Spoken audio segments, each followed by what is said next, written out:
Number 19, Edward Souza.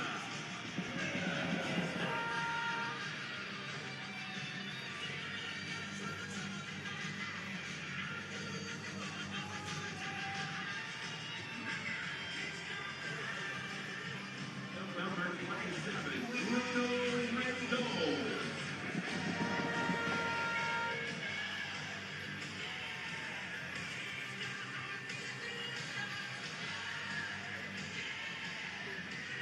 Number 33, Indy White.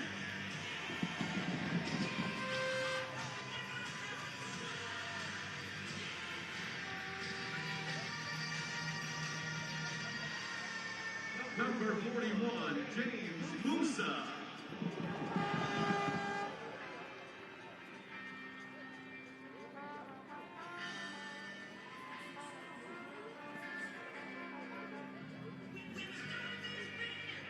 Number 99, Malik Foster.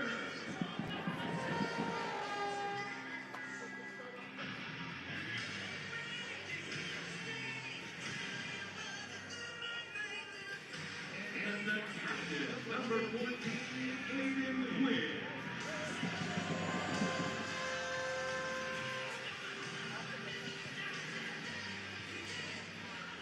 The head coach of Indy 11, Sean Indy 11 assistant coaches are Phil Preston and David Mahoney.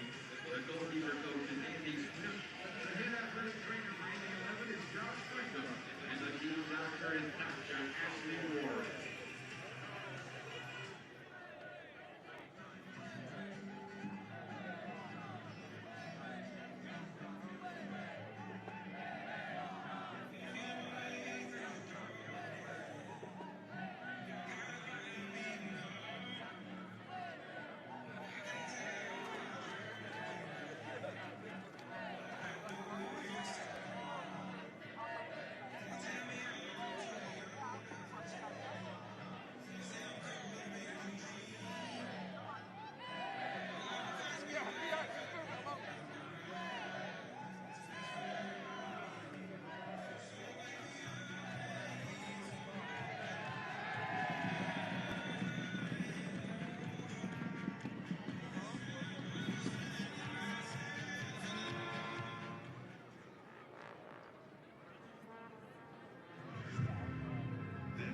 This is Indianapolis.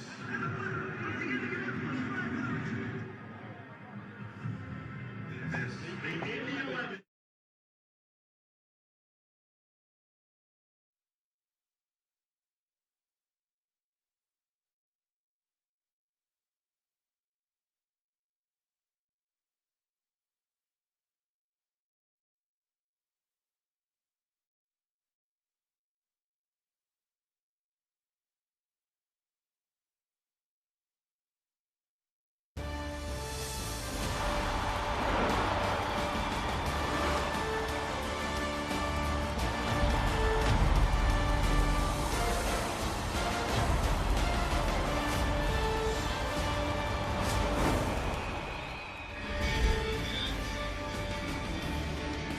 For a second time in 4 nights, the Indy 11 are at home in downtown Indianapolis at Michael A. Carroll Track and Soccer Stadium. They take on one of the best programs in the USL Championship. Yes, it is Dynamite Family Night here at the Mike.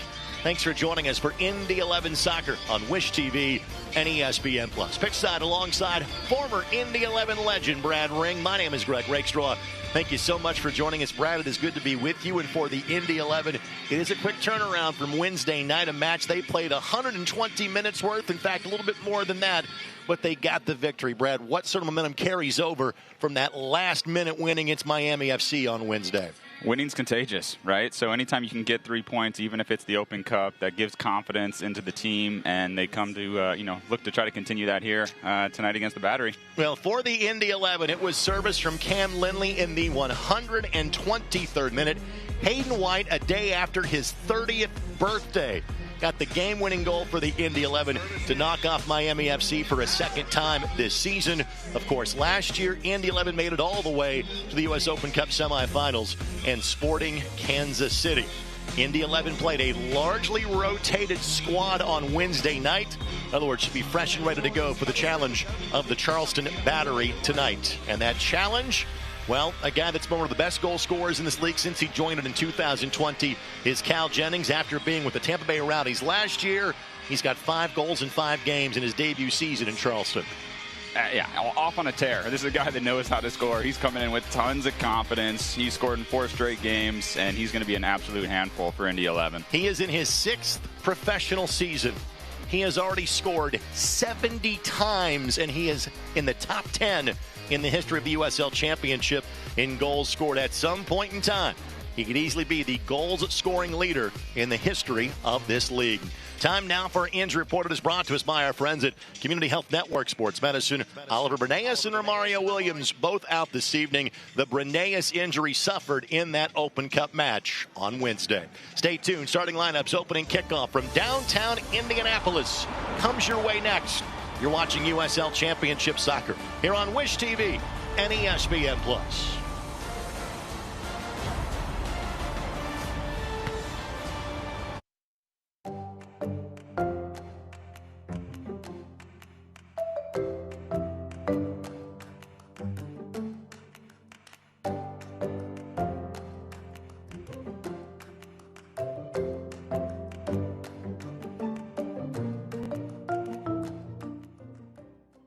This is Molly. It's very true that it takes a village to raise a child. And when it comes to my healthcare village at Community Health Network, it's all nestled right in my phone. Accessing healthcare is the ability to be connected with your provider and ask a question when you need it. I feel like when I'm meeting with a community nurse practitioner or doctor, they're tuned in to what is going on with me and the way that they can serve me best. Stand by me. Find it. Try it. Paint it. Love it. Find it. Try it. Paint it. Love it. Find it. Try it, paint it, love it. Find it, try it, paint it, love it. Find it, try it, paint it, love it, love it, love it. Tonight's match is presented by Community Health Sports Medicine. Exceptional care simply delivered. And by your Central Indiana Ford dealers, a proud sponsor of Indy 11 Soccer. Visit your local Ford dealer today for great deals on your favorite Ford vehicle.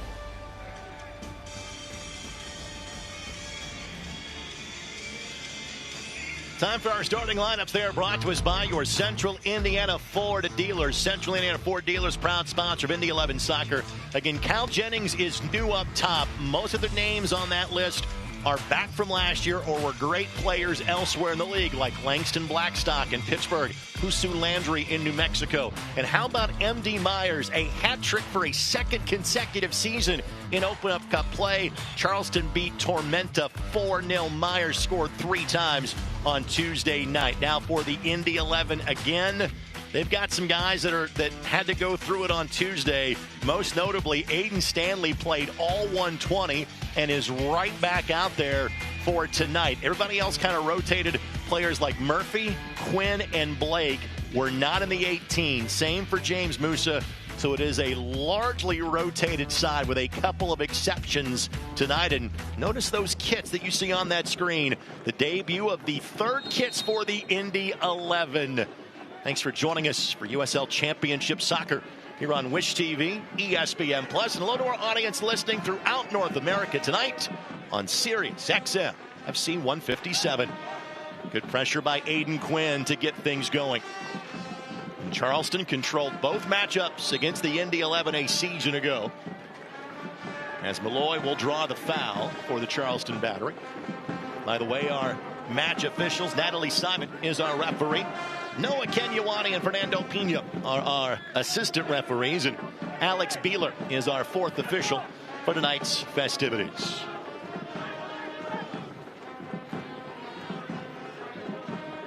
Both teams with matches in midweek. Of course, Indy had the quirky nature of flying to Hartford, preparing for the match on Saturday, but not actually playing due to unplayable field conditions in Hartford.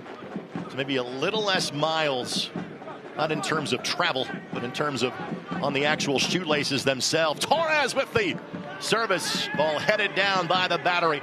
It is just wide of Hunter Salt. It will be a goal kick for the Indy 11 here in minute number 2. What a ball in from Torres. Cal getting on the end of it. Real dangerous opportunity there. You'll see this. Torres getting it on his left foot. Both teams going long here early in the match. Indy's last win 5 times worth of matches ago against the Battery. That was on Friday night in June of 2023. So Mudio makes the grab. He's one of the new faces this year for head coach Ben Pierman in Charleston. First time he's getting regular minutes since playing for Loudon United 3 years ago. Early press here by the Indy 11. Leland Archer, one of the great veterans in this league, plays the long distance ball. 2 of the new members of the Indy 11 make it 3 combined to clear it.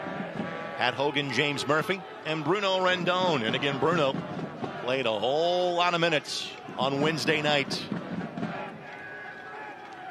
And that'll be a foul against the goal scorer, who is normally in the goal prevention business.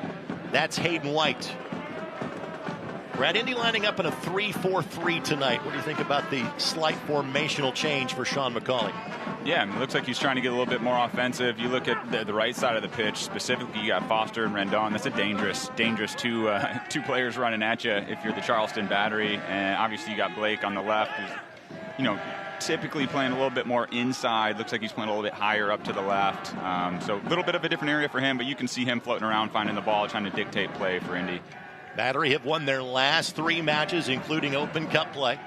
Put up 4 against Tormenta on Tuesday. Won back-to-back league matches leading to that. Both by 2-1 scores against the Rowdies and the Riverhounds. Just nudged out of the 18 by the Indy 11. Torres slides it forward. Myers with the left foot. Flag stays down. Battery is on the board in minute number 4. Make it 4 goals this week for Myers. Myers last year, 14 goals for the Battery. That was second best behind the otherworldly seas that Nick Markanek had last year with 30. Torres is really kind of dictating play in the first 3 minutes. You see him getting on the end of it, nutmeg pass in the finish. That's the 3rd time he's gotten the ball in a dangerous area. It is the first time in 5 league matches this season that the Indy 11 have given up the first goal of the game. They scored first in the previous 4. Now only won 1 of those, that being the season opener 5 weeks ago against Miami FC. But for the first time, the Indy 11 are chasing the game. Yeah, clearly not the start you want if you're Coach McCauley. See how the boys respond here.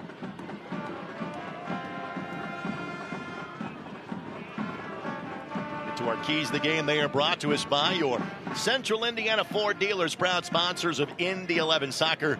Let's start with the Indy 11, Brad. Yeah, contain Cal, as we mentioned in the kickoff. Cal Jennings, goal in 4 straight games, 5 on the year. He is an absolute handful, and he's confident. He's confident coming into the match tonight. Second is finished chances for Indy, right? They are creating tons of chances, need to put them in the back of the net. They need to get one of their forwards going. Chesa, Foster, would love to see one of them kind of catch fire and go a couple games here with getting some goals. On the flip side now for the Battery is we will see a corner coming for the Indy 11. Let's take a look at what Charleston's got to focus on. Feeding their playmakers, which you just saw. Check. Yeah, Torres. Nice pass. Myers with the finish, so that they're doing that already in the first couple minutes. And then just stay hot. They're won 4 in a row, 3 league games plus the Open Cup game. They are winless on the road, but obviously off to a good start here in Indy. So check and double check for the Charleston Battery. Flag goes up. Hogan deemed to be in an offside position. So the goal for Myers, again, 4th of the week, 5th of the season, his 2nd in terms of league play. The assist for Juan David Torres, his 3rd of the season, including cup and league competitions. Myers could not slide it past Patrick Hogan. And those guys know each other very well from batteries a season ago. Select is proud to be the official match ball supply of the USL Championship. From the Academy to the big league, Select is there every step of the way. Visit us.select-sport.com. The latest Select product specials and more. Select, the player's choice.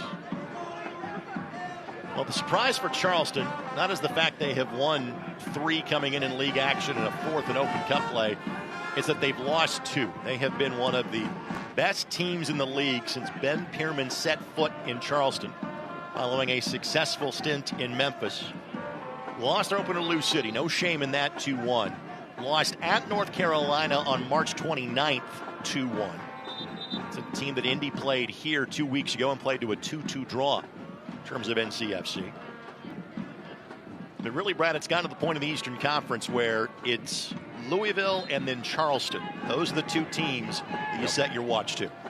Yeah, and they have 9 league points already here in April. Obviously off to a good start tonight at Indy. They're hot. They're a good team. They're dangerous. You've seen Torres get on the ball 4 or 5 times already, just making things happen. He's so dangerous on the right side of the attack for the battery. Indy's in a similar position last year in terms of when they lost to Charleston here. Almost the same weekend of the year. It was 1 weekend earlier that the Battery played here in April a year ago. Battery put up 4 that night.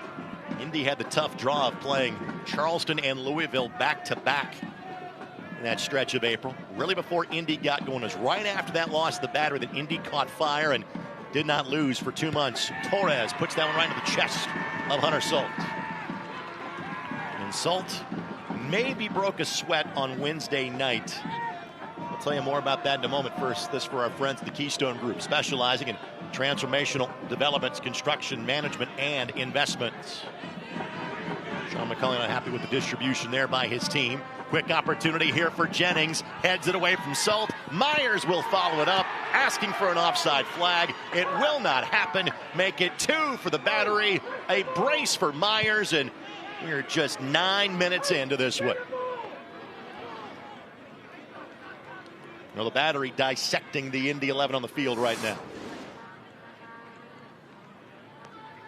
Once again, coming from their playmakers, Torres to Jennings to Myers. Really the 3 guys that we talked about in terms of the keys to the game, and they are dangerous. 2 goals, 8-9 minutes into the match. It's a nightmare start, to be honest, for Indy 11. Certainly not what they were hoping for coming out.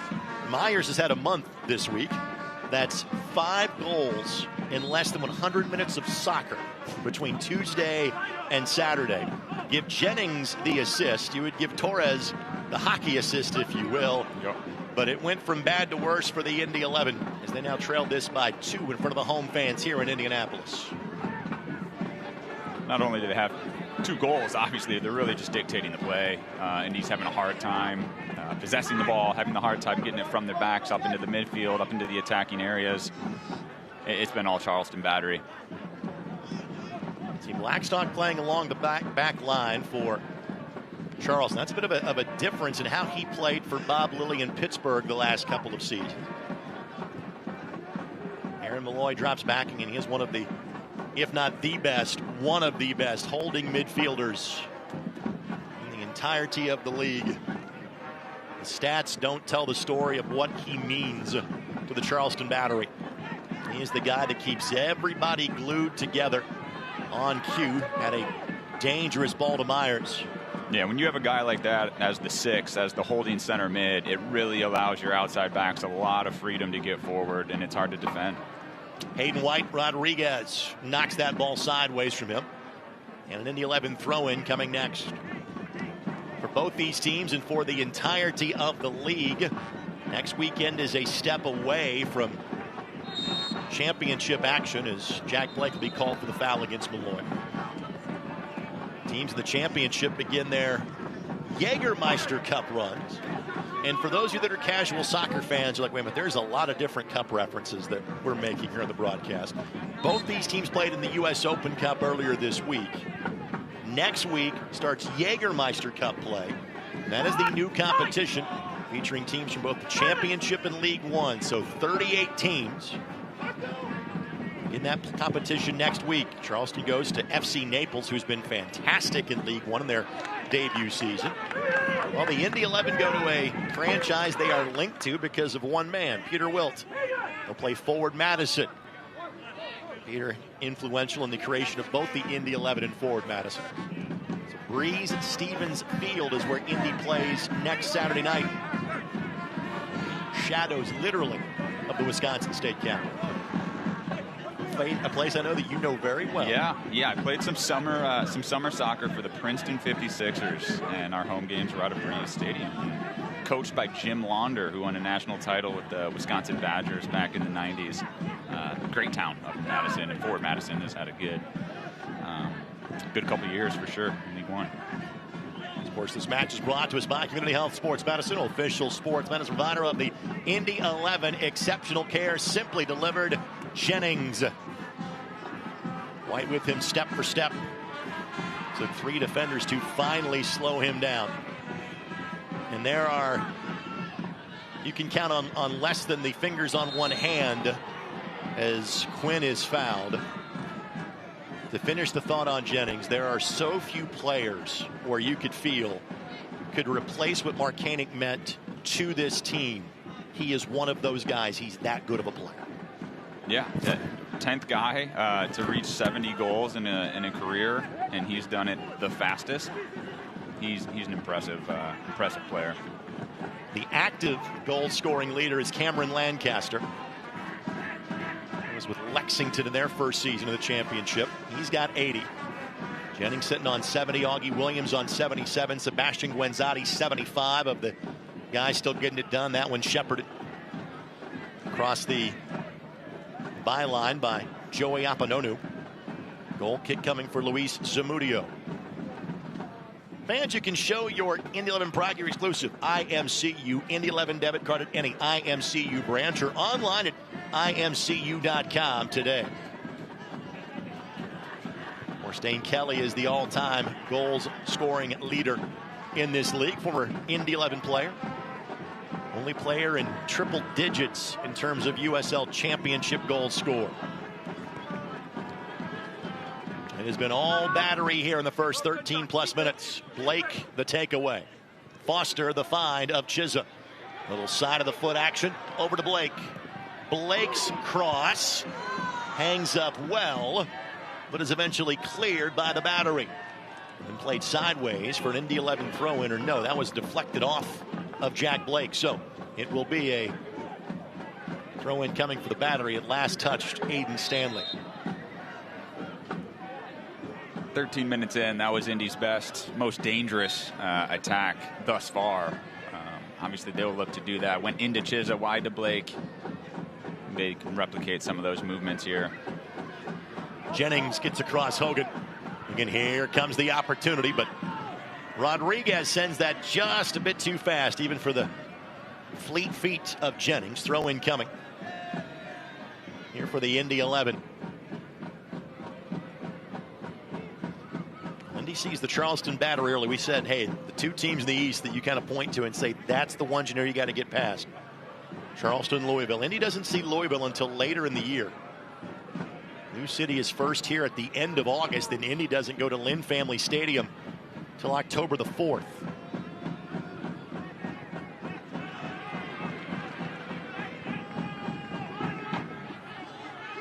Switching sides, the attack to Malik Foster. Indy led 2-0 against North Carolina. Could not hang on to that lead here 2 weeks ago. Trying to reverse that against a very good battery side tonight. It's good to see Aiden Quinn getting on the ball here a little bit. Been a quiet start for him. Not to fault of his own, but hasn't seen the ball much, but you see what happens when he does. Great touch by Foster. Chiza! Zamudio sprays it, and Apononu sends it a little bit further up the pitch. You were saying good things happen when Aiden Quinn has the ball at his feet. Yeah, has great movement there by Indy, getting it forward. Chiza with a great opportunity. Hits it well, unfortunately for him, right at the goalkeeper. But as you said from the last time up the field, you're now starting to see chances develop for the Indy 11.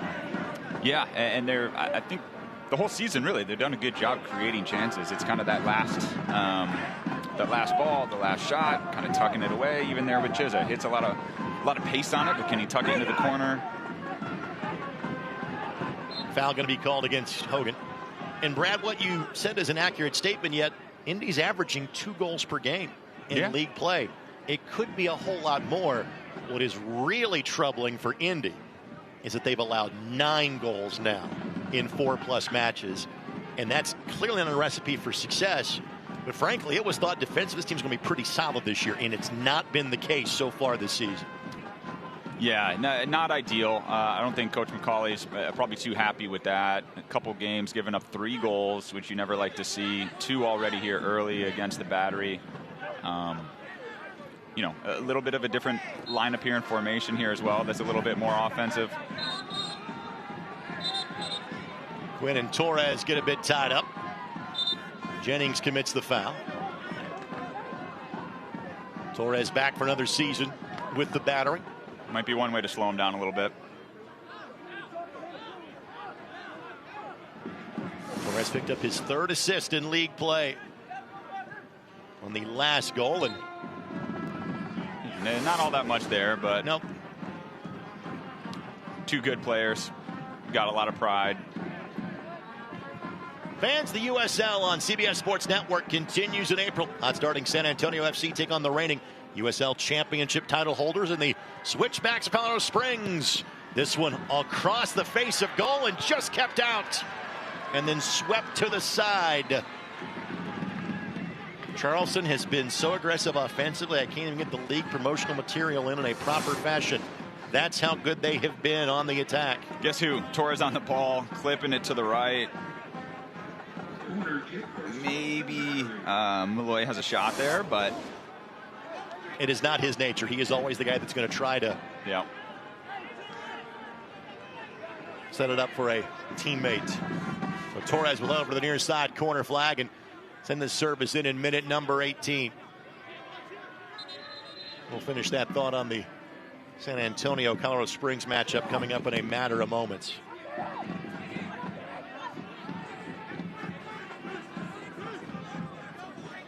You're already chasing this one down 2 goals, 19 minutes in. Torres on the service. Musa got there first. It will be another corner kick.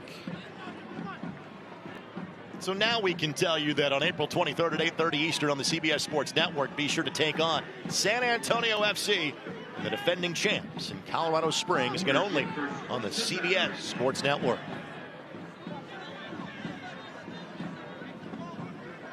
Short corner option here to Malloy. Torres bending ball back of the 6, and Hunter Solt is there looking to restart quickly. And will do just that to Bruno Rendon. Rendon, the League One Defender of the Year last season, playing for your former teammate Eamon Zayed with Northern Colorado. Possession, though, short-lived for the Indy 11.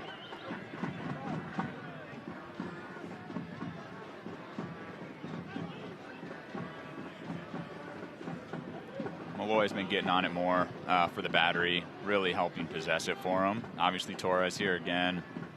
He's had an unbelievable first 20 minutes. Hogan wins that duel, but Myers did not get the touch he was looking for. Dos Santos does keep it in play. Santos, much like Langston Blackstock, but also players like Chizza and Hogan for the Indy 11, formerly of the Pittsburgh Riverhounds. Good ball by Stanley. Plays it forward to Foster. And Foster, Landry able to stand him up. Landry over from New Mexico. One of the better squads in the Western Conference to now one of the better squads in the East. Just too much space in front of the Indy defense. Rodriguez again onside. In 3v3 at the back for the Battery. Myers was the target. Indy just got ahead in the way. It is an onslaught, though, from the visitors in the Battery so far. Tonight's match is brought to us by the Keystone Group, specializing in transmission developments, construction, management, and investments.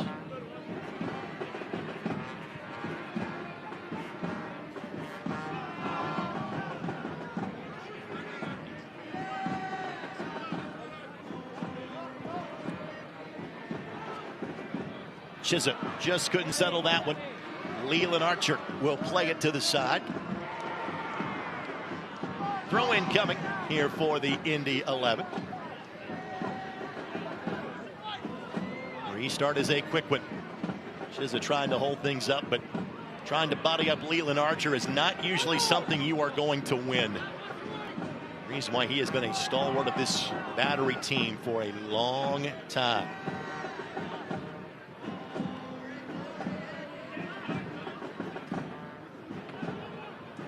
Transitional moment here. Chance the battery just to kind of sit on it for a minute and kind of reset.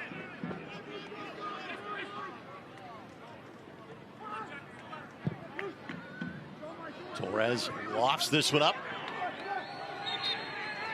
And the handball is going to be called. Well, we have a special guest that is joining us now. I want to welcome Brant Stockamp, who is the co-owner of Ace Party Rental, joining us in a couple minutes of the broadcast. Good to see you, my friend. How are you? I'm excellent. Thanks for having me up here. Tell us about the partnership you have with the Indy 11. Absolutely. We provide the VIP tents and some of the cocktail tables, cocktail chairs. Come by every week, swap out the spandex covers, and kind of help out with all your games. Tell us about how you guys kind of stay in front of trends in terms of the industry these days. Good question. We try to be innovative and do things different. We have some really cool new tent options. Clear top tent. This year we just got a sailcloth tent.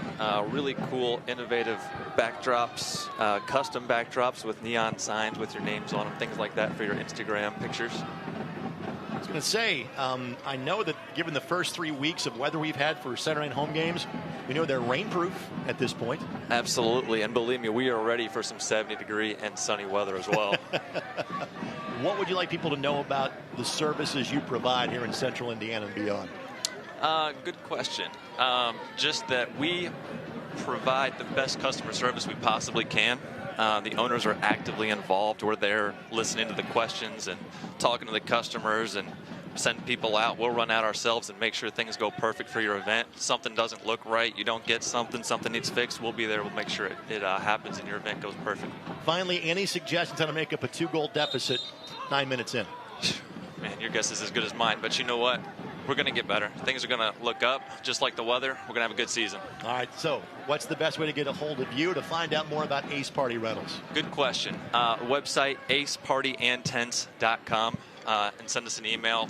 Everything, all the links, phone number, everything is on that website. Very good, Brant. Thank you so much for the time, and thanks for the partnership with the Indy 11. Awesome. Thank you, guys. Brant Stockamp again from Ace Party Rental, kind enough to join us here in the booth during half number 1. Greg Rakestraw, Brad Ring with you. We're watching Indy 11 soccer. Opportunity for Blake, and Blake just sprays that a bit wide. Trying to go up and over Zamudio and couldn't keep it on frame. Goal kick coming for the battery in the 25th minute. Good sequence there to find Jack Blake, top of the box. Just doesn't get all of it there, kind of slices it high and wide. Your Central Indiana Ford dealers are a proud sponsor of Indy 11 soccer. Visit your local Ford dealer day for great deals on your favorite Ford vehicle. Necessity is clearly the mother of invention. Indy 11 obviously has to push the tempo, has to chase the game. Being down by a pair of goals, they will get credit for a corner kick, saying that Quinn's ball did deflect off Malloy. So a corner coming for the Indy 11. It's Blake that heads that way to take it. They've been dangerous on set pieces so far this year. Look for good service here from Blake. Indy has a tally in every match they have played so far this year. But near post Malloy got there first for the battery.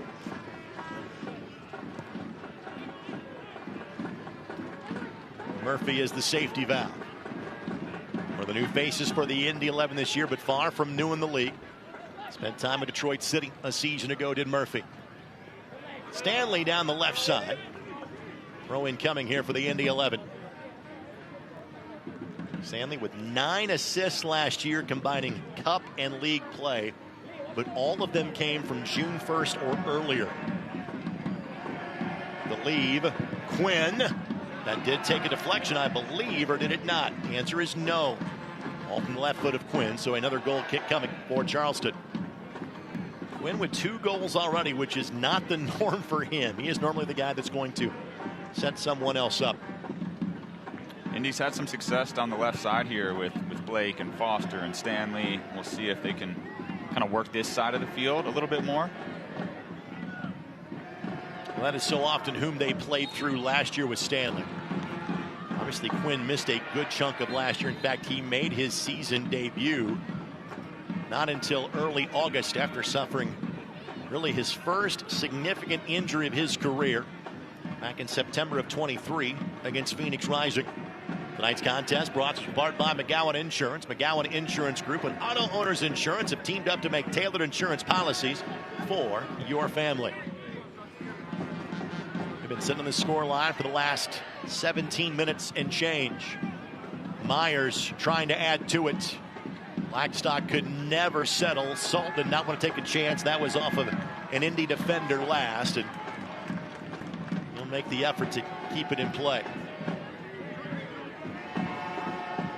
So we're seeing Torres kind of, he starts out on the right side, but then he's floating central in these pockets between Indy's midfielders and defenders.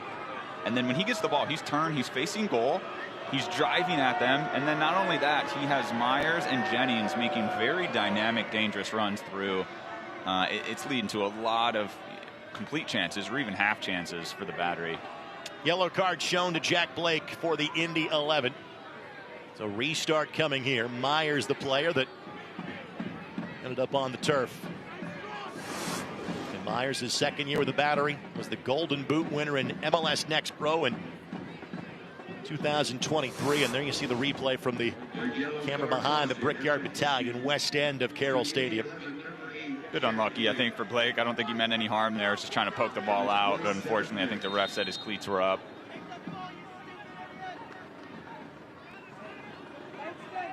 And Malloy, the likely distributor here. Musa gets there first for Indy. But then Blake blows a tire trying to track it down.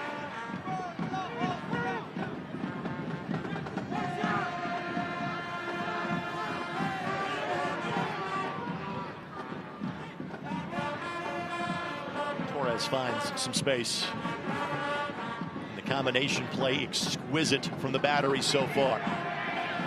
And Jennings draws contact and now restart in a very dangerous position for the visitors. Yeah, not the best place to give up a foul there with a guy back to goal. Moose is probably going to regret that one. Moose, the veteran that really was here more of a backup role last year, did not join the Indy 11 until late June. Played significant minutes kind of late in the season. Made over 200 appearances in the USL Championship as the native of New Zealand.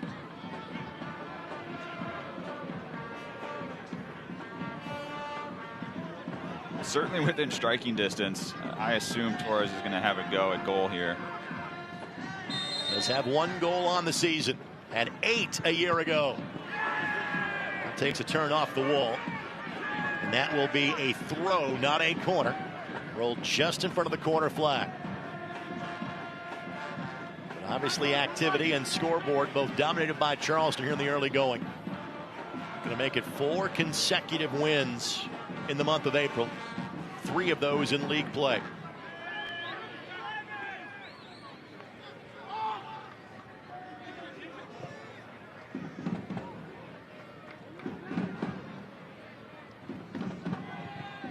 All the way back to Zamudio.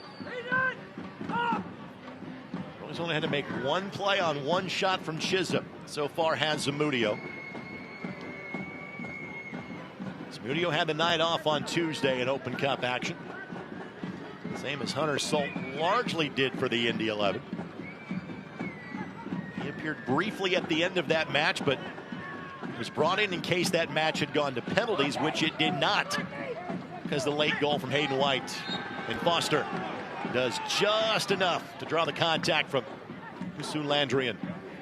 Restart coming for the Indy 11 just past the midfield stripe. Indy 11 soccer is sponsored by Dormakaba. Dormakaba for every place that matters. Stanley makes the supporting run. See if Foster has a go from distance. He does. Saludio slides over to catch it on one hop.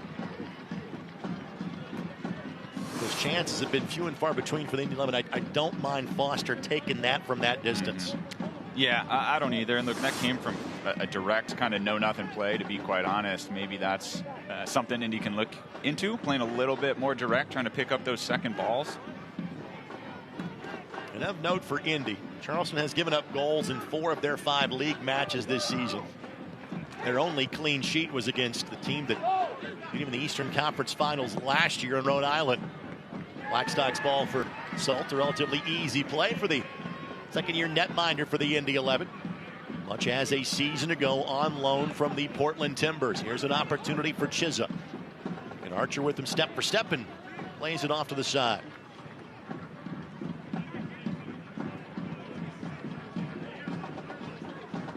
Archer approaching a decade being played with a battery. A tenure you don't often see at this level. Here's Hayden White. Chiza the target, but again Archer gets in the way. Good win back by Murphy. Quinn. How about that for a touch? Foster changing sides of the attack. Rendon was the target. Dos Santos able to slow his opportunity. Indy buzzing around the 18, but not generating anything out of it just yet. And because Indy has to chase, they have to throw numbers forward. It will leave some cracks kind of towards the back of the play, and flag goes up. Offside flag goes up. No goal for Myers. Wave it off.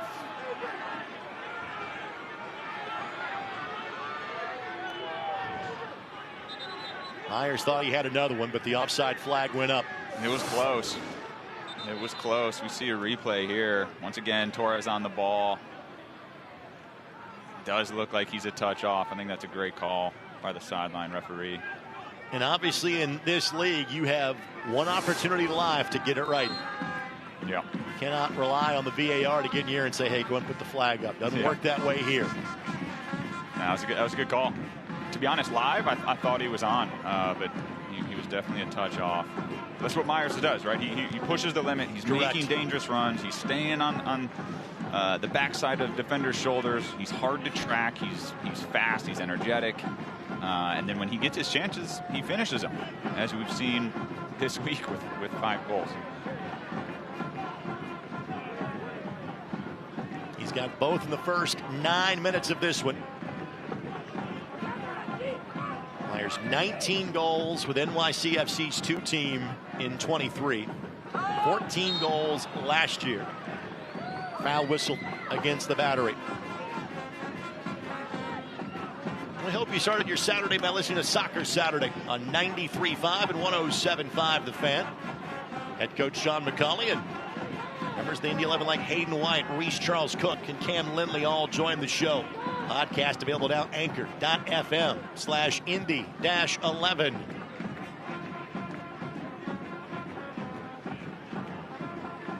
Reese Charles Cook, 119 minutes of clean sheet in goal for the Indy 11 on Wednesday in his club debut. Good read by Foster.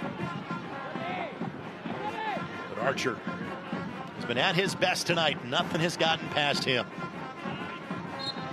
Quinn deemed to have gotten the top of the boot of Torres. Torres has not taken a bad touch yet tonight. That ball was fired into him. Controls it. Has a cheeky little touch. Picks up a foul. Calms things down for the battery. Torres in his 5th year here in the league. Spent some time in Hartford before making his way to the battery. Indy 11 Soccer is sponsored by Johnson Controls. Johnson Controls, the power behind your mission.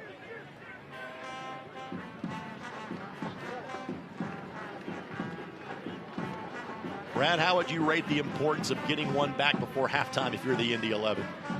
I mean, it would be crucial, to be honest. Going in, if they're able to get one here in the next 10 or so minutes, they'd be going in with a little bit of momentum, only down a goal. Just mentally, it puts you in a much better position as opposed to being down 2-0. Foul whistle against Cal Jennings. How the game's gone, though, you know, there's got to be some fear to keep Charleston Battery at 2. The scary thing is that Cal Jennings hasn't even had that many shots or attempts on goal, and they still have 2 goals, right? So the Battery have been very dangerous. Indy's having a hard time dealing with them. Foul goes against Hayden White.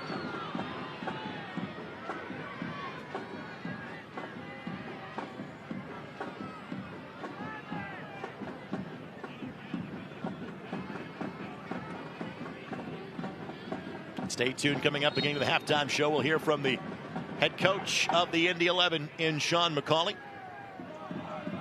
Brad, you had the chance to play for him during your days in the Portland Timbers organization. What would you tell Indy 11 fans about Sean now in his 2nd year with the club?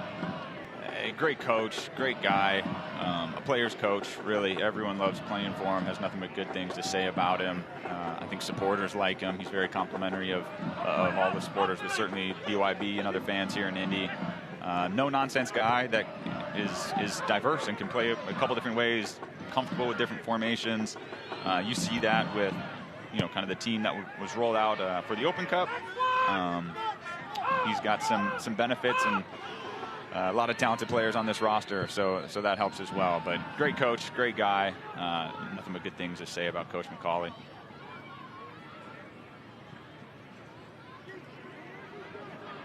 Good pressure by Blake. But Landry erases the opportunity. In a Myers brace already. And here is the always dangerous Cal Jennings. Bending ball back post. Hayden White got there first, but it will be a corner. Coming up for Charleston. Good clearance by White. Today's match brought to us by Hyatt Place and Hyatt House. Experience comfort in downtown Indianapolis. Hyatt Place and Hyatt House, downtown Indy. Charleston has been the bringers of destruction and doom as of late for the Indy 11. Last 3 matches against them have finished 5-0, 4-2, and 5-0, all in favor of the Battery. They're 2 goals to the good here. Quinn will track that down.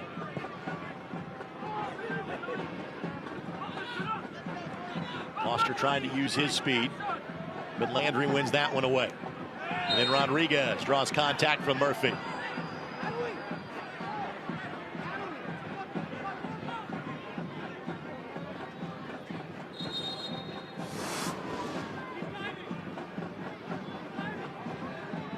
See the replay here.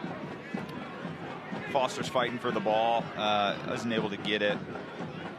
Murphy, a little touch by, just clip of the foot, not a big foul there, not anything too dangerous. Referee makes a good decision not to pull out the card or have a serious conversation after something like that. Rodriguez's 3rd year now in Charleston. 4 goals and 5 assists in their breakthrough year in 2023. Chiza uses his speed to get back on it. Apanonu just slows him just enough.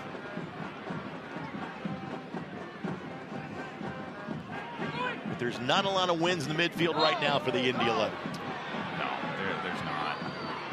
There's really not. Malloy's doing a good job controlling things for the Battery. In the back of the midfield, Torres is floating in.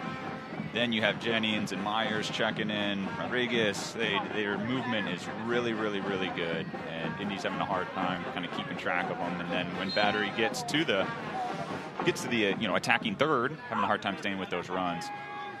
Final 5 minutes of half number 1 brought to us by your Central Indiana Ford dealers, proud sponsor of Indy 11 Soccer. Visit your local Ford dealer today for great deals on your favorite Ford vehicle. Jennings with the touch. Hogan does just enough. Indy trying to find terra firma at this point. Give away by Musa in the back. Torres the bending ball, and Hayden White does just enough to keep Rodriguez at bay. And in mass, the Indy 11 substitutions start to limber and get ready, which tells me there might be a slew of subs coming in at halftime. Sean McCauley may not be happy with what he is seeing. I can guarantee you that he's not. But there might be some changes take place before we get to the 46th minute. Yeah, Rendon's had a quiet first half. Hasn't said his name all that much. Obviously played a lot of minutes. The Open Cup game, maybe that's playing a factor, but usually he's a bit more active down the right side, creating some more opportunities for Indy. It's Stanley and Rendon of the 11 on the field that really played significant minutes for Indy on Wednesday. Hayden White had to play more than was expected because of going to extra time. I'm not sure he'll go the full 90 tonight either. Here's Dos Santos. Working his way around Rendon. Rendon got a goal in his second match with the Indy 11 against Lexington on March 22nd. He was injured in that match and did not return until Wednesday, and a foul called against the Indy 11.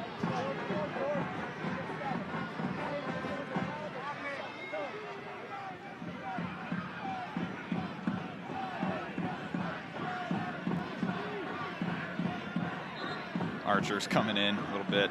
Enforcer on Chiza, trying to get him out of there. Like to see that from the big defender, captain. We are going to see a card here. So second yellow against the Indy 11 here in half number one. Bruno Rendon, the guilty party. And just Indy unable to really get kind of anything substantial in terms of positive momentum in this match.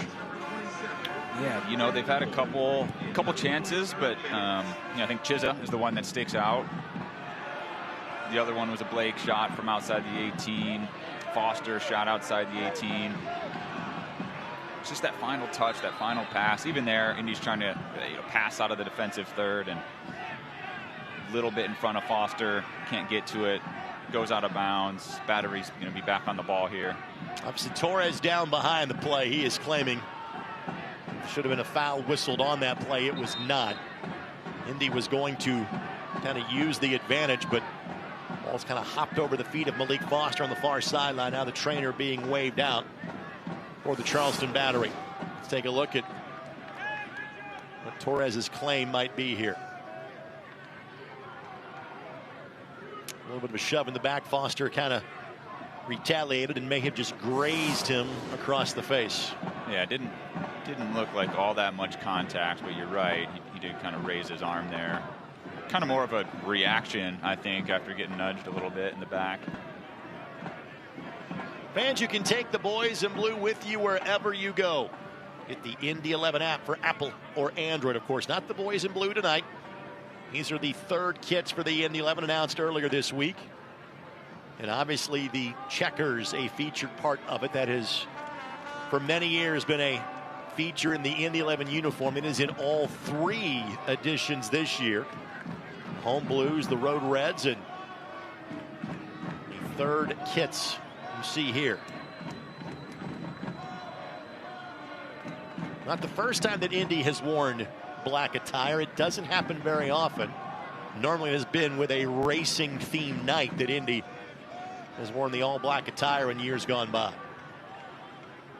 You can always get yours, fans. Shop.indy11.com has more information. May is right around the corner. Big month here in Indy, to say the least. 4 minutes of additional time before we get to our halftime festivities. Last few years, the Indy 11 have actually played at home the night before the 500. That is not the case this year. In fact, Indy is at home on May 3rd. Barring an Open Cup match landing there later in the month, they're not home again until May 28th. And Next home match will be against Detroit City FC here on May 3rd. Torres back in action.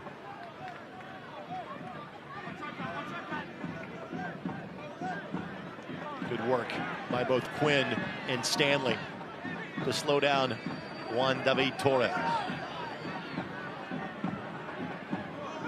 Foster fouled by Landry. Now White with some space. Here's Rendon. Two runners to choose from. Hayden White becomes a third. White, can he get there? No. But it will be a corner. He'll take a touch off a Charleston defender. Here's the opportunity for Indy to try to get one back before halftime. I think 2-1 and 2-0 feel a whole lot different if you're in. It's one goal, but it is a big difference. Real big difference. As we said, last corner kick, they have been dangerous on set pieces. Got a goal in the Open Cup match off a corner kick, similar to this. Doesn't look like there's anyone short. They've had a couple sequences and plays this year where they've played a short combination. Doesn't look like that's the case, although Foster's starting to float out there a little bit. Welcome to the broadcaster jinx, my friend. Stanley sends it in, near post. Dos Santos got there first. Good ball by White, or by Hogan, excuse me. And cleared further away by the battery, so it will be a corner kick from the opposite flag. Jack Blake heading that direction. Quinn will leave it for him. You've got a variety of guys that can be set piece takers here for the Indy 11. Malloy gets there first. Stanley redirects. Now Murphy. Thought Blake was going to make the corresponding run. He did not. And the opportunity goes away for the Indy 11. If you're Sean McCauley, what is your messaging? What is your strategy in half number 2? You know, I think they weathered the storm after the early onslaught of 2 quick goals, which is good. But with that said, they're going to need to get something going offensively. They haven't created a ton of great opportunities. A couple shots from outside the 18, a couple corner kicks that Indy wasn't able to get on the end of. Once again, they had that, opportunity from Chiza. That was certainly the best opportunity of the half so far. I don't know. I wonder if they maybe go a little bit more direct. Doesn't seem like playing out of the back, and the possession style that I think they'd like to play is working here in the first half.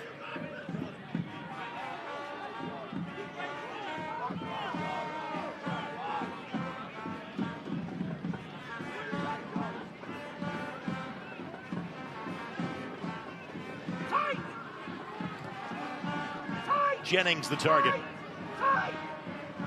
Even just that ball into Jennings, right? It's kind of a no-nothing ball, but it traveled 30 yards, finds his feet. He can get it in turn. He ended up losing it on that time, but it's just too easy for the battery. Last opportunity here before the halftime whistle for the Indy 11. The dying embers of this one. Torres fights his way through contact. Blackstock couldn't get there, and that will be that. The damage done 40 minutes ago, but damage it certainly is. Myers, not just 1, but 2. And after a hat trick in Open Cup play on Tuesday, a brace in the opening 10 minutes here. Charleston fending off the Indy 11 right now, 2-0. Head coach of the Indy 11 and Sean McCauley is joining us now pitch side. Sean, obviously not the position you want to be in. Just your thoughts as to how you kind of got here down 2-0. Well, we had a really poor start to the game, which isn't like because we usually try and get on the front foot. Then we've been a little bit second best. That fear has got into us because we're losing 2-0. And we're making poor decisions in when to close down and when to cover space. And then we're getting caught in between everything. And it's easy to play around us. But at 2-0, we've got to lift the players now and try and get them back on track, because 2-0, if we can, not concede again, as soon as we get a goal, then the game might change a little bit. But at this moment in time, we've been pretty disappointed in that first half. Coach, appreciate your time. We'll talk to you after the match. Thank you. Sean McCauley, kind enough to join us in the immediate aftermath of half number 1. Well, And as advertised, the Battery have been one of the best teams in this league since the beginning of 2023. They have looked the part tonight. 2 goals to nil, the visitors leading here against the Indy 11. Stay tuned.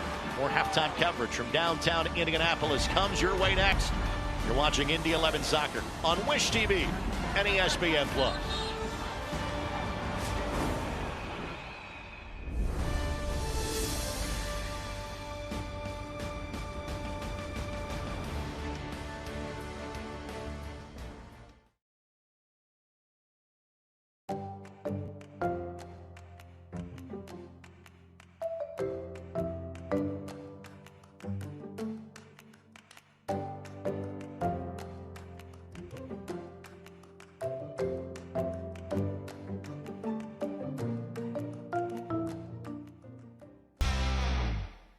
I'm a happy-go-lucky guy, but sometimes I get a little stressed because I'm not for sure what's going to happen down the road. I was at the cancer unit, and when I come out from seeing the doctor, I said something about needing some help with all the paperwork. They gave me a name and a phone number. Her name is Molly. She works over at Community. She tells me, stop worrying, let me take care of it. She is my angel. Stand by me. Every place has a purpose, and the people who inhabit those places have their own reasons for being there. The last thing on their minds should be concerns about the safety of the places they are in. When it comes to security and safety for all the places that matter, Dormakaba offers a seamless flow of integrated solutions that allow people to move securely about their daily lives. Because the places that matter to you matter to us.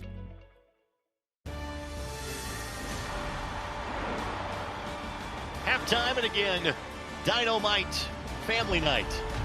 The Battery's been dynamite, like J.J. Walker good time style dynamite. MD Myers has 5 goals and 135 minutes of soccer this week. We're going to show you a bunch of them coming up in a matter of moments. But first, let's go back to Wednesday night here. It was not that long ago. Indy 11 and Miami FC had to go to 123 minutes. Just how does Cam Lindley on 123 minutes serve this ball this well to finish off the match? Indy needed good service, and they got it. White did a great job of losing his guy and getting that header down on frame. Not a bad 30th birthday present. He celebrated that birthday literally the day before. Indy moves on. They will take on the Philadelphia Union at Subaru Park on May the 7th. So now Charleston takes on South Georgia Tormenta from League One. It was the Battery that did all the tormenting in here. Chris Allen would get the first goal, which is rare. Much like Aaron Malloy, that's not usually what he does. It took a deflection. Seeing Myers score 3, that's exactly what he does.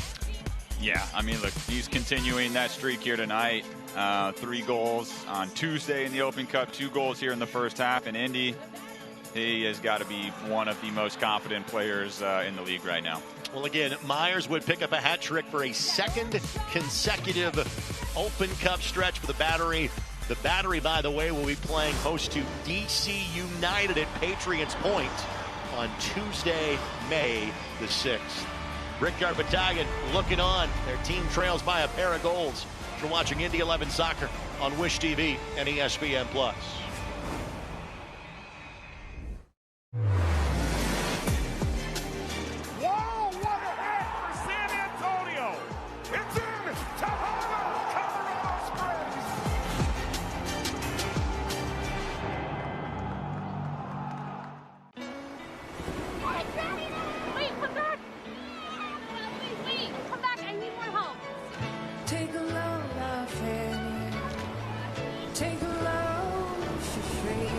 Today we went to the beach, and it was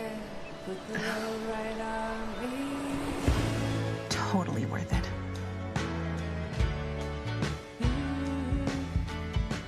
Stay 2 nights, get a $50 Best Western gift card. Whoa, termites can eat a pound of wood a day. Pound of wood a day. Pound of wood a day. Pound of wood a day. What's wrong, Daddy? Daddy? You okay? Keep termites out of your home and your head with our premium guarantee that covers up to $250,000 in new termite damage. Before panic shows up, Terminix it. Success doesn't come easy. It takes grit, hustle, and relentless effort. Every step forward brings you closer to greatness. This is your moment. Elevate your game. El Jimador, Spiked Bebidas.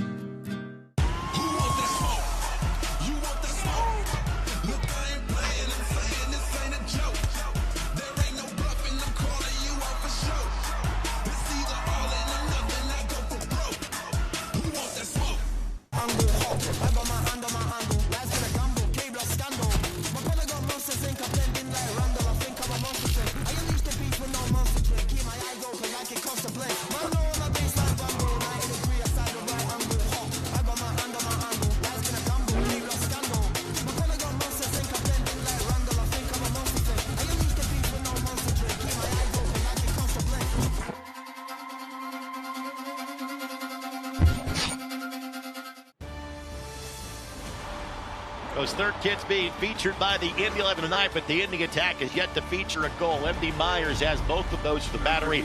They've got a 2-0 lead after 45 minutes. Our look around the USL Championship. First, we get to news and notes. And again, so much to talk about, and a lot of it, as Brad and I tried to break down earlier, is of the cup variety.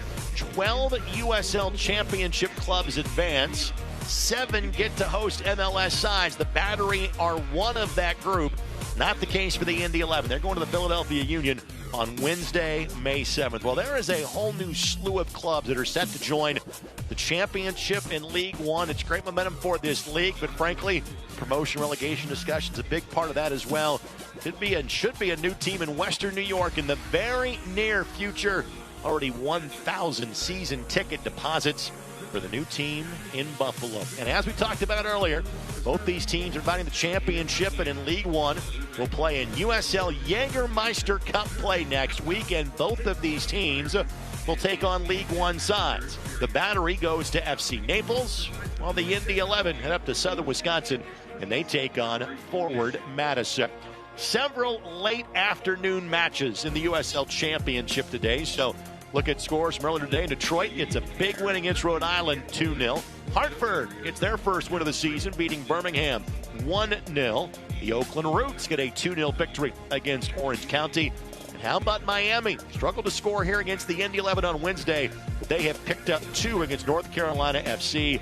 And Loudoun United continues by far their best start in club history as they beat the Pittsburgh Riverhounds by a score of 2-1. Now, next weekend, again, Jaeger Cup Meister games, or Jägermeister Cup games, all throughout. These are all games in cup competition. Again, you see a mixture of teams that are playing other USL Championship sides. All those games you see on your screen can be seen on ESPN+.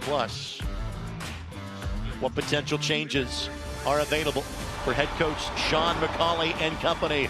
We'll see if there's some subs that could be heading this way in the near future. Indy trails 2-0 the Charleston Battery. You're watching on Wish TV. The main part of my job is definitely listening. People deserve transparency. I don't want the financial part to be something that stops or hinders a patient from having the health care that they need. I try to treat each person like they're my mom or my grandmother, my daughter, my husband. I want them to know that they are not just another phone call for us. And it's very rewarding to know that I can provide peace of mind. Stand by me. This is Paul. He loves running, music, and DIY home projects. In fact, he's remodeling his kitchen thanks to a home equity line of credit from Indiana Members Credit Union.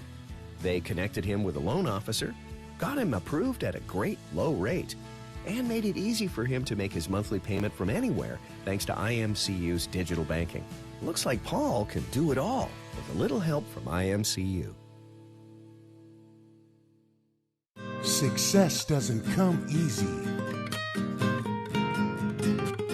It takes grit, hustle, and relentless effort. Every step forward brings you closer to greatness. This is your moment. Elevate your game. El Jimador Spiked Bebidas. Our team at Security Federal Savings Bank welcomes you to our newest location, our West Carmel branch on Michigan Road, here to serve you. All the services you expect from a premier bank, personal and business banking, wealth management, trust services, and much more. The Security Federal Savings Bank branch team offers the expertise and knowledge you want and expect. Security Federal Savings Bank, proud of our team and our newest West Carmel location. Tonight's match is presented by Community Health Sports Medicine, exceptional care simply delivered, and by your Central Indiana Ford dealers, a proud sponsor of Indy 11 Soccer. Visit your local Ford dealer today for great deals on your favorite Ford vehicle.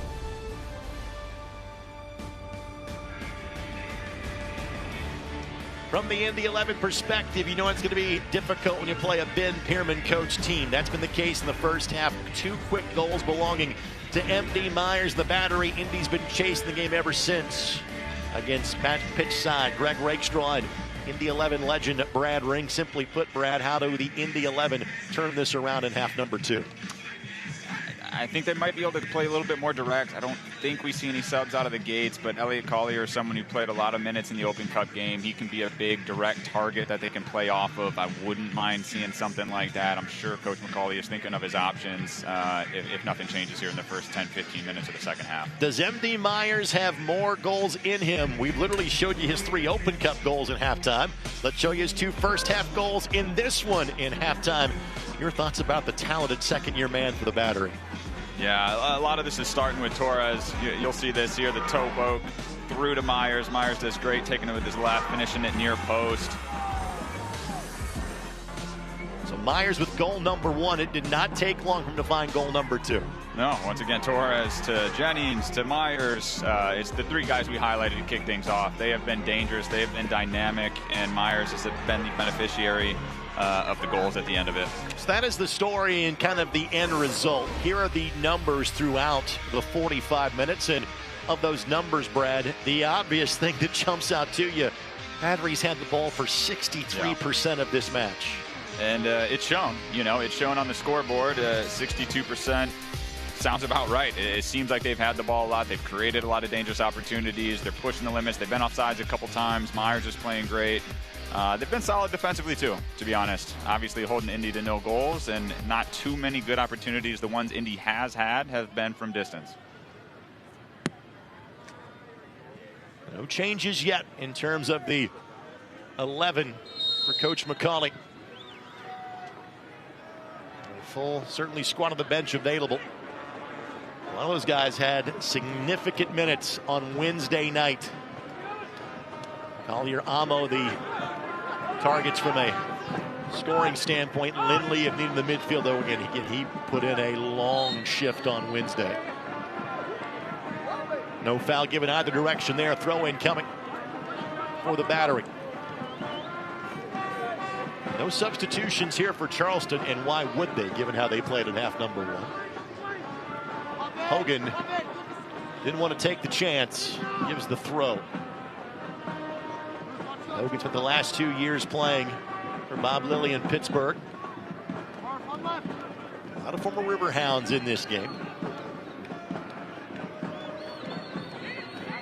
Indy will see Pittsburgh coming up in the not too distant future here. Blake, right idea. Try to find Foster in space, but Blake could not track it down. It's been that type of night for the Indy 11.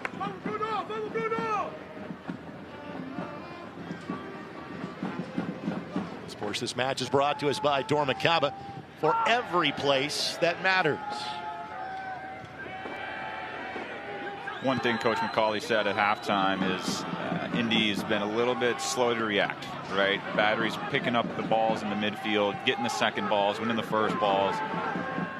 see if the guys in blue and black tonight come out with a little bit of fire picking up some of those balls. Well, there's a little bit of pressure right there. We saw that at times in the first half, and Hayden Wild commit the foul, but again, that's a mistake you can live with. You want to see that type of pressure if you're Coach McCauley. Absolutely. I wouldn't be surprised if Coach McCauley got into the guys a little bit at halftime. Clearly was not happy with how the first half went. Kind of the second broadcaster, that has been the case. A little more reserved in terms of kind of the nature of his comments this time, but none of this 2 weeks ago. That was as frustrated as we have heard Sean on the broadcast in his now a year-plus tenure with the team. Yeah, there's not all that many positives you can take out of the first half. I think he said it was a disappointment, I believe was the term he used, and the stats show that, the scoreline shows that.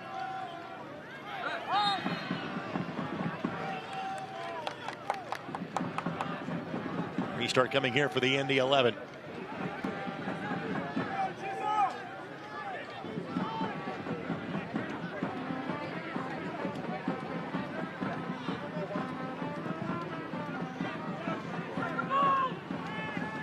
Archer has seemingly been everywhere for the Battery tonight.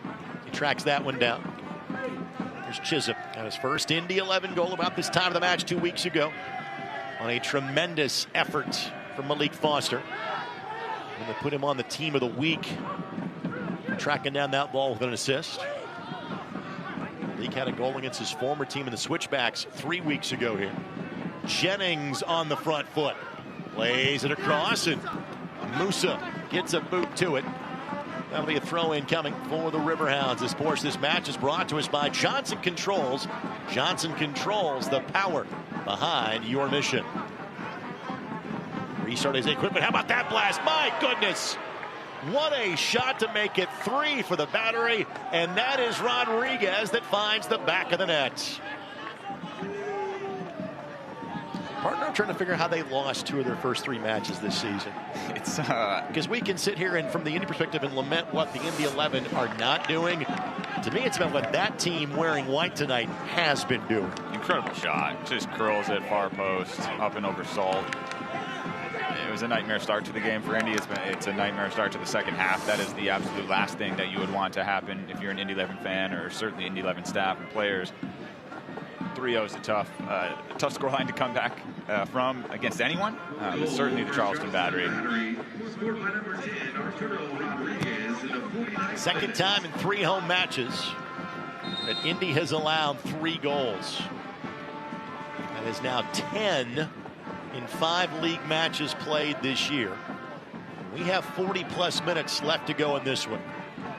That'll be a foul against the Battery. In the last 4 times that these two sides have seen each other, Charleston has outscored the Indy 11 16-2.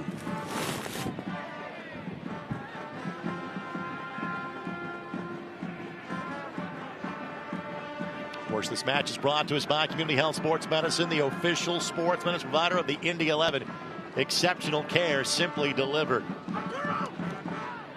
If Indy has a chance to get back into this game, they need to be very dangerous and score off a set piece. It's a good opportunity here, dangerous opportunity. Looks like Blake's probably going to curl it in.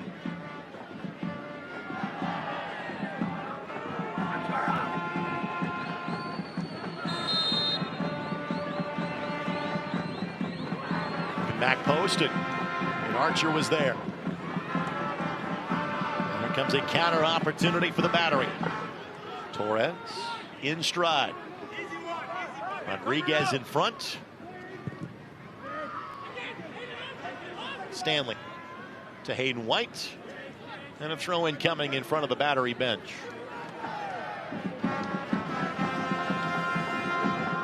He returns the date to Patriots Point. The weekend after Labor Day, September the 6th.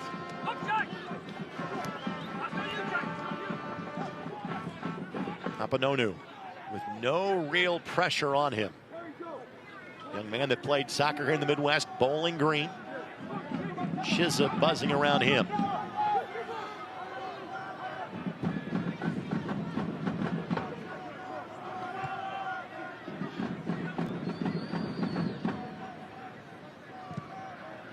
would find. Here's Blake.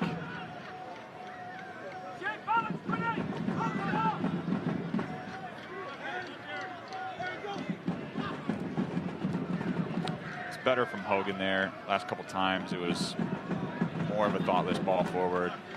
You need to be able to possess the ball a little bit more out of the back. That's something the Charleston batter's doing a really good job of. You don't see any time really that they're just booting the ball for the heck of it. Getting it into the midfield, finding Malloy, finding Torres, and these other kind of playmakers that can kind of calm it down for him, possess the ball, move it. In Penn. This would mean that in 3 home matches in league play this season, you have pulled 1 point.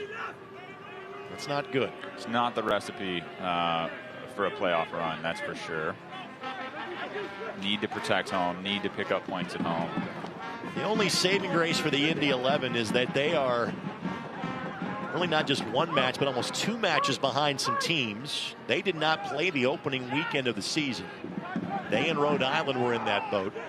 And then they missed last week's match against Hartford because of what were deemed to be unplayable field conditions.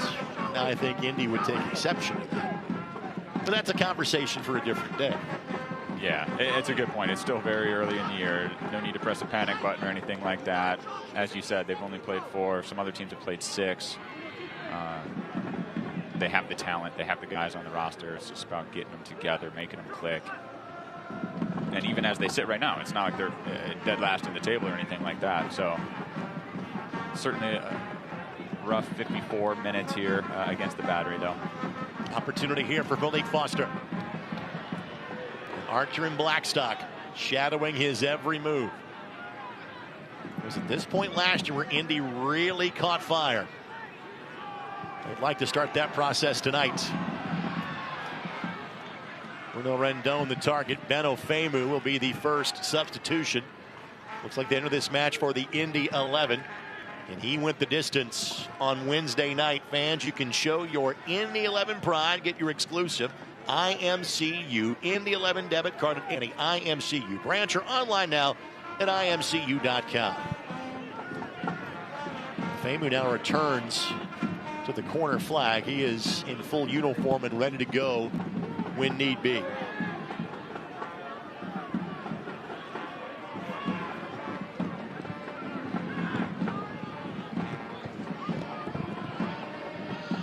Famu comes in, we'll see how that looks formation wise. You know, I don't know if it'll be a 1-for-1 swap. You might see a little shift. We'll have to wait until he gets on to kind of see where he, 1, who he goes in for, and then 2, kind of where he goes and how the formation might switch and change. Gabe's opponent just went down to where the players are warming up to, I think, talk a little strategy in terms of who might be coming in next and what their role is going to be.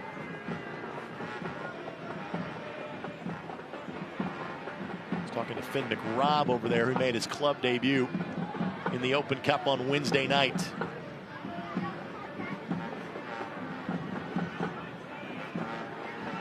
But still really nothing to scare Luis Zamudio in between the posts. And Salt did a good job of handling that misstep there.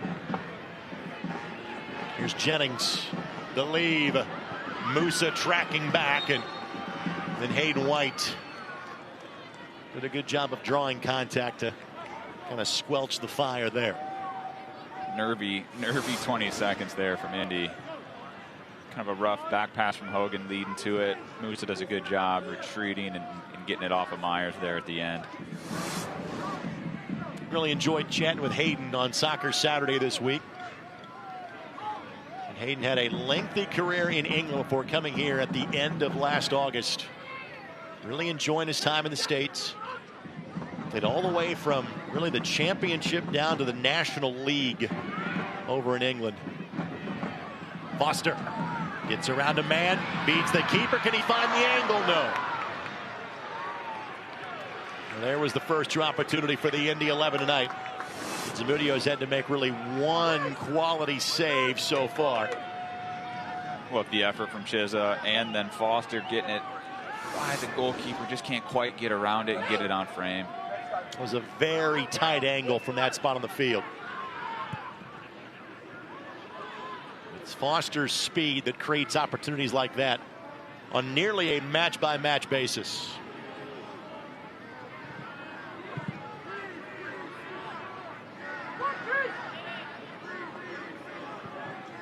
Archer does just enough to keep that away from Chiza. Chiza last year, double-digit goals with the Pittsburgh Riverhounds. McRobb, Collier, and Afemu are all up. I think ready to enter the match when given the opportunity. It will be a corner coming for the Indy 11. It'll be a full-on line change coming on here for the Indy 11 when they get to the fourth official. Those are all guys that played 100. Well, I shouldn't say all. Collier played 90. McRobb and Afemu played 120 plus in the match on Wednesday. A lot of traffic there. Deemed to be a bit too much. The offside flag was up against the Indy 11. Collier, who had that super sub role for the Indy 11 a season ago, will try to reprise that here. Ellie was playing really well in the preseason. Unfortunately, got injured right before the season started. His season debut was in the Open Cup on Wednesday night. But a veteran this league for a long time. Third different season with the Indy 11. Played for the team the entirety of last year. The last time he played for the Indy 11 was so long ago that Brad Ring was his teammate. Yes, Elliott is a great player. I think he'll bring a different dynamic to the team coming on here. Good person too, real nice guy. Really like Elliott a lot. And as you said, he had a good preseason. We saw him play a couple games, one against Ford Madison at Grand Park, and he was, in my opinion, best player on the field that day. Unfortunate to pick up that early injury, but it's good to see him back. So Hogan will come out. Rendon comes out. Stanley will come out. And again, as we surmised earlier, didn't think we would see Stanley and Rendon for the full 99 because they played the full 120. Of note for Stanley, it is very rare when he comes out of the match. He played 32 of 34 regular season matches last year. Played the full 90 in all of them. The only two matches he did not play would be when Indy was resting players either for an upcoming Open Cup match or for a regular season match that did not impact the standings for the Indy 11. So it takes nearly an act of Congress to get Stanley off the field. He brings a lot to the team on the left side of the field. Hopefully McRobb can come in, bring some energy, bring the service that Stanley brings as well.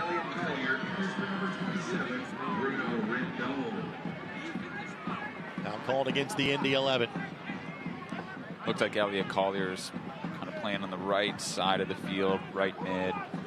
Chiza staying as the point guy up top and Blake underneath.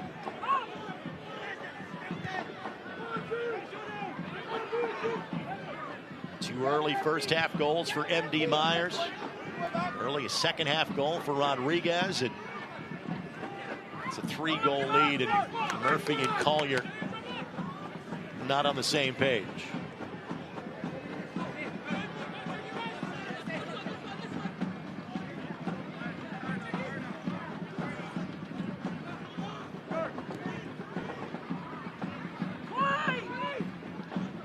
Quinn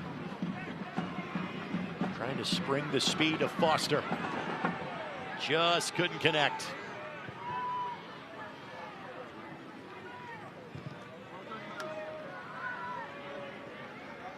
McRobb making his league debut for the Indy 11. A man that played last year for Minnesota United's 2 team in Next Pro.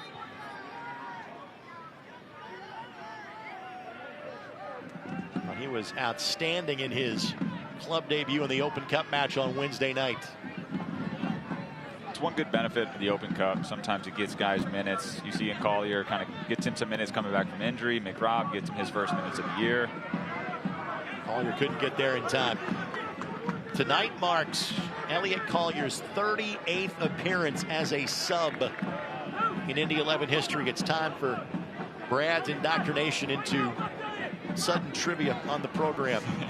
Can you name the 2 players that have made more substitute appearances for the Indy 11 than Elliot Collier? I'll even give you a hint as a first-timer. Don Smart.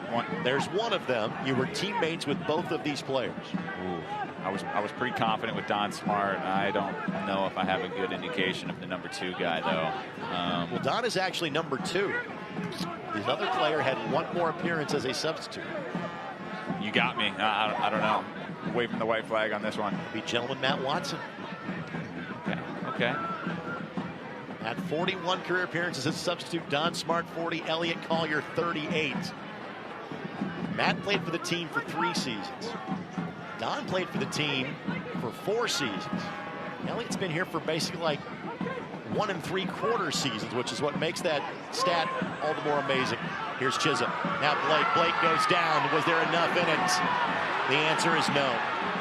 Good pressure by Collier, though, to try to keep the attack alive. And Collier earns the point to the corner flag. BYB is not happy with that no call. Some good ball movement from Indy. Ball through to Chisholm. I understand what Jack's trying to do there. You're trying to get one from the spot. I can see why that was not called. Yeah, I can't too. Short corner play by the Indy 11. Blake with a window. Heads up in the BYB. Just curls to the outside of the near side post.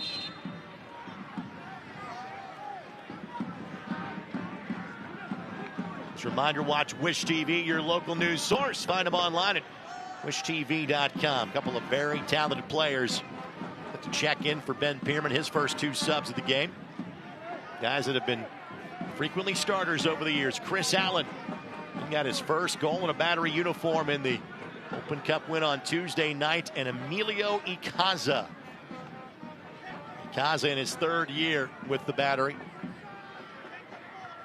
For the 3rd time he has appeared in a substitute role this season. Chris Allen, we first saw him with Atlanta United 2 in this league. He has played for Ben Pierman each of the last 4 seasons, 3 in Charleston and one before that in Memphis. And it was in Memphis where Ben Pierman really kind of made his presence known as being a fantastic coach in this league. Did not have a lot of resources in Memphis. He won Coach of the Year, one of the years, right? 2022 maybe? Correct.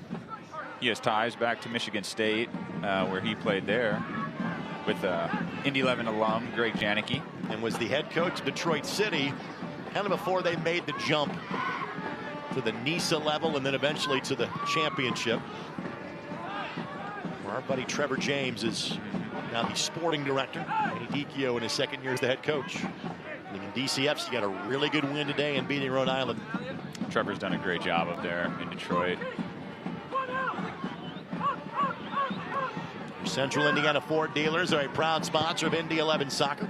Visit your local Ford dealer today for great deals on your favorite Ford vehicle. Well, possession has improved for the Indy 11.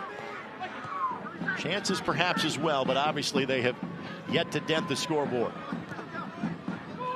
White felt he was in an offside position, so needed to track back. And if I had to venture a guess, Hayden might be the next player subbed off for the Indy 11. Not because of that foul that he just gave. But, again, Hayden is just coming back from injury. The hope was that he was going to play about 30 on Wednesday, and he played 60. Yeah, that can weigh on your legs for sure, although he doesn't look to be slowing down. Kind of a ticky-tack foul called on him there. And obviously Charleston will take their time on restarts, as you should do with a 3-goal lead on the road.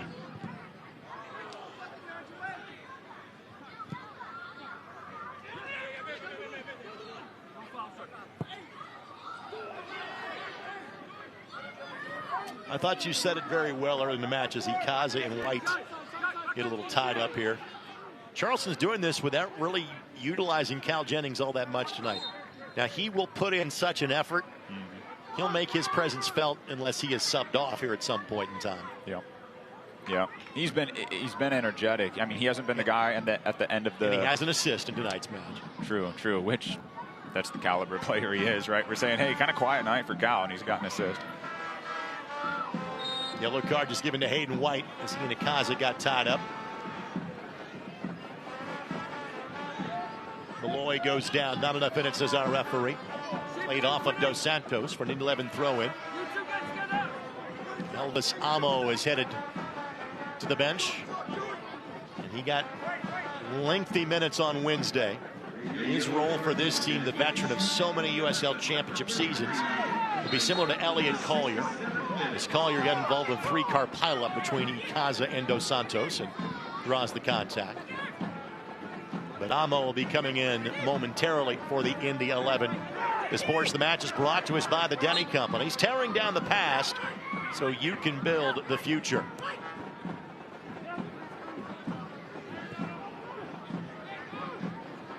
What is the takeaway from this match if you're Sean McCauley in the Indy 11? Again, this is one of the teams that really kind of sets the bar in the league. What do you look at to say, okay, this is where Indy has to get better? You got to get tighter defensively. You can't allow 3 goals at home and expect to win any games, to be quite honest. And then really on the offensive side of things as well, haven't created a...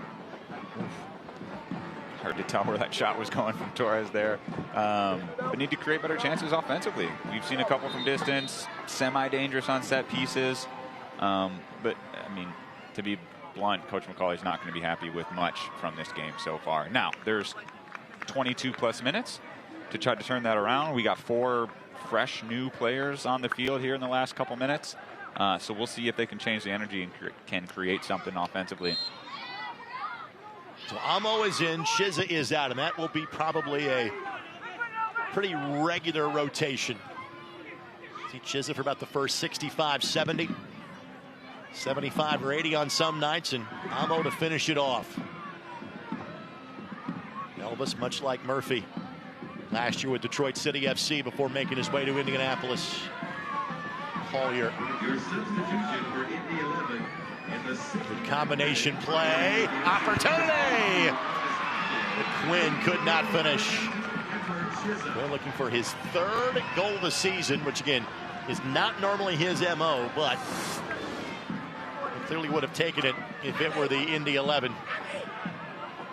Yeah, it was a good start by, Quinn just doesn't get all of it with his right foot there. It started with Foster on the left side, switches it over to Elliot Collier. Elliot Collier with some great feet kind of working from the sideline across the 18 that led to that opportunity, but Indy needs more of that, that's for sure. And then Collier with the foul.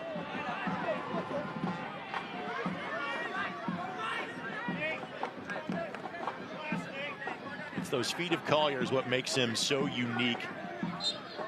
You see him and go, well, it's a target striker. There's some truth to that, but yeah, so good with his feet. Yeah, he's got good feet, period. Then you throw in the fact that he is a tall forward. It's pretty rare. From New Zealand, now in his early 30s. Played a little Chicago, played for the Chicago Fire. His first stint with the Indy 11 was on loan in 2018. He was, in terms of goals per minute, he was amongst the league leaders a season ago. Almost got a piece of it, but still finds his way to the boot of a Battery player. Here's Torres. Great step by McRobb, getting it off Torres. That has not been easy to do here tonight for Indy. Collier. A whole lot of jersey being tucked there. Yeah, I missed that one. And I think she was letting advantage be played and waited until kind of a neutral moment. Natalie Simons, but I think she's been awfully solid tonight. She has. I've got to imagine that's a yellow card, though, with the jersey tug. We'll see if she pulls that out or not. Dos Santos requiring a bit of medical assistance. Fans, Indy 11 Premium Suites are the perfect way to entertain clients, family, or friends. Learn more at Indy11.com.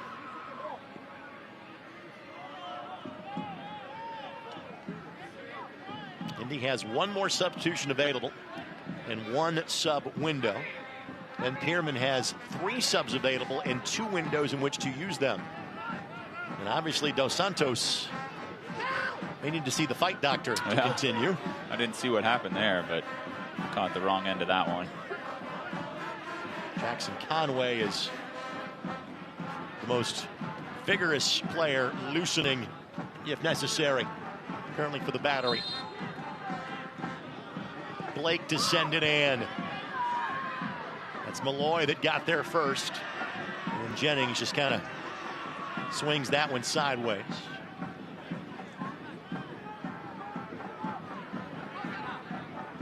White finds Blake. Blake's cross doesn't find a teammate. Guess who hits the ball that buys 40 yards of real estate? Malloy. Good flick, though, by White. Quinn sends it across. Great boot by Archer just to get in the way. Indy could have had a corner. Foster then steps on it. It will be a throw-in for the Indy 11. Better from Indy here, that's for sure. Quinn with a dangerous ball across the box. Space for Hayden White. Back post. Jack Blake couldn't get there. Blake had the first goal of the season for the team in that 3-1 win against Miami on March 15th. Trainer not even back to the Charleston bench yet. Have to turn around and go take care of another player. Dangerous ball by White. Blake almost getting on the end of it. I think Landry is the player that may about be done for the night for Charleston. Spent last year with New Mexico. Native of the Ivory Coast is Landry, his 5th year here in the USL Championship. Indy 11 Soccer is brought to us by the Morales Group. Staffing agencies find jobs at the Morales Group. We build futures. Our next broadcast will be in 2 weeks. Indy plays host to Detroit City.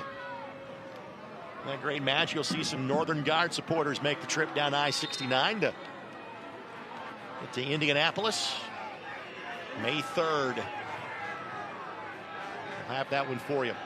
And Indy next week begins Jägermeister Cup play at Ford Madison. Indy's group features the Chattanooga Red Wolves, 1 Knoxville, and Forward Madison from League One. Then it is Indy, FC Tulsa, and the Birmingham Legion that make up their group. I'll tell you, it's been better break from Indy last 10 or so minutes. A couple dangerous opportunities. Elliott's bringing a lot to the table. Foster's having a little bit. Let's see what happens there. I changed him. Foster's having a little bit more luck on the left side, finding some gaps. He's dribbling it inside on his stronger right foot, creating some things.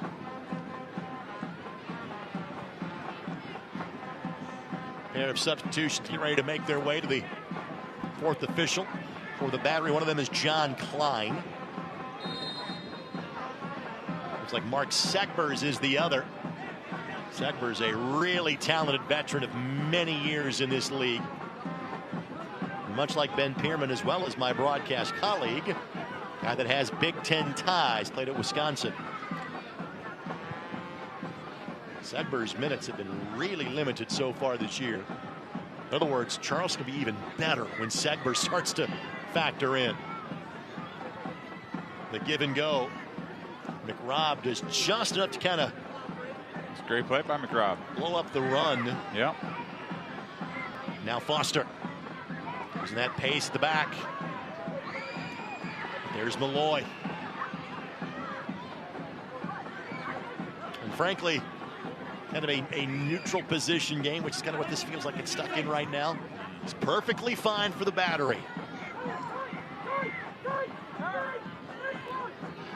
Yeah, it's little things, but looking back at the first half, right, the Battery forwards were checking back off, and they had a lot of space, a lot of time. Just on those last 2 plays, McRobb steps in, gets into the body of Torres, nudges him off the ball. Very next play, Musa steps in, wins the ball. It's better from the Indy back line, challenging the Battery forwards when they're checking off of them into space.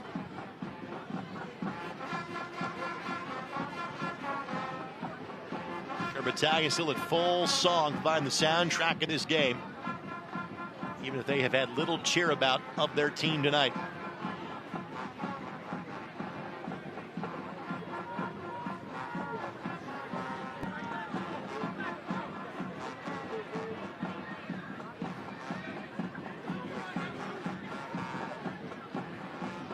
Cal Jennings doing what he does best. Femu does just enough to kind of nudge him away. Guarantee those guys have had some battles over the years. Femu, and this is a stat we talk, you know, in general a little bit more about these days. He is in his 8th year in the league. He's not yet turned 25. He began his days part of that great Philadelphia Union system, playing for the Bethlehem Steel, and was acquired 53 weeks ago from Miami FC. Ben was based in the starting lineup ever since. Now he's kind of had to earn more of his minutes this year, but starting to pick up more of them. Collier picks up a loose ball from Apononu. Plays it left side, Foster. Foster trying to find a window. Nothing there yet. Couldn't blast it through. Quinn, Blake have a hit. Doesn't get inside of the 6-yard box. But Murphy will track it down again. Quinn couldn't find the way through. And Foster a little slow to get up inside of the 18 for the Indy 11. Looking for the best deal in town? Check out the all-new Pabst Blue Ribbon Deck. Next time you're at Carroll Stadium, enjoy $3 PBRs all game long. Tickets are available at Ticketmaster.com or the Indy 11 box office day of game. Pabst Blue Ribbon, because you deserve a blue ribbon. That was the trade-off for being here in a non-working capacity on Wednesday night. Had the same seat, did not have headphones, was not paid to speak into a microphone, enjoyed a bit more PBR than I normally would at a game. I'm glad you got a night off. I know those aren't too frequent for you. Cam Lindley will be the 5th and final substitution for the Indy 11. Cam had played 27 minutes on the season before playing 120 plus on Wednesday. Cal Jennings' night is done. He does not score against his former team, and yes, Cal played for the Indy 11, was on the Indy 11 roster, never played in a game for the Indy 11. Came here after 1 year with Memphis, that COVID-shortened 2020 season. We only had 9 goals in 14 matches. He's going to be here with the Indy 11, but MLS came calling, and to Martin Rennie's credit, did not get in the way of Cal's opportunity with LAFC. That opportunity for Murphy from distance. Sends Zamudio diving for it, but does not stay on frame. It will be Malik Foster, whose night is done. As Lindley comes in to replace him, Murphy will go the short, or Foster goes the short route rather, to get off the field. So Lindley can come on a bit quicker. Looks like Jack Blake's pushing wide left where Foster was, and Lindley's coming into the middle. By the way, Jesus Landry done for the night. That is who Segbers replaced for the Battery. Battery still have one substitution if they need it. Foul called against Indy. This match is brought to us by the Keystone Group, specializing in transformational developments, construction, management, and investments.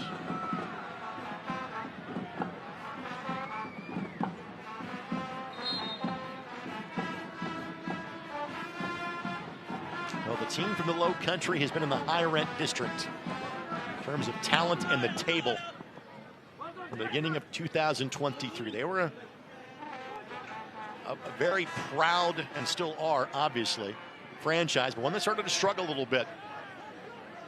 Had a really rough year in 2022. Had just 25 points in 34 matches. The next year, the single biggest turnaround in league history. Had 59 points. Played in the championship, lost to Phoenix. Rhode Island got them in the Eastern Conference Final last year. And they will be one of the toughest outs in the East this season. Yeah, absolutely. And that is with losing a guy that scored 30 goals for you last year. I've been very impressed with Myers and Jennings and Torres as we kind of talked, kicking things off. They are as advertised. Klein spent time with St. Louis City and St. Louis City 2. Cross left side goes all the way through. Jack Blake tracking back to try to reclaim possession. Got bumped by Segbers, who immediately offers his hand. to Jack Blake. Well, as it stands right now, Charleston is tied for third in the East. They and Lou City. Detroit City has played one more match than those two. They're sitting on 14 points. And again, Loudon is the story of the league in terms of what they have done from a success standpoint. They have won 6 of their first 7. Their only loss was at Lou City.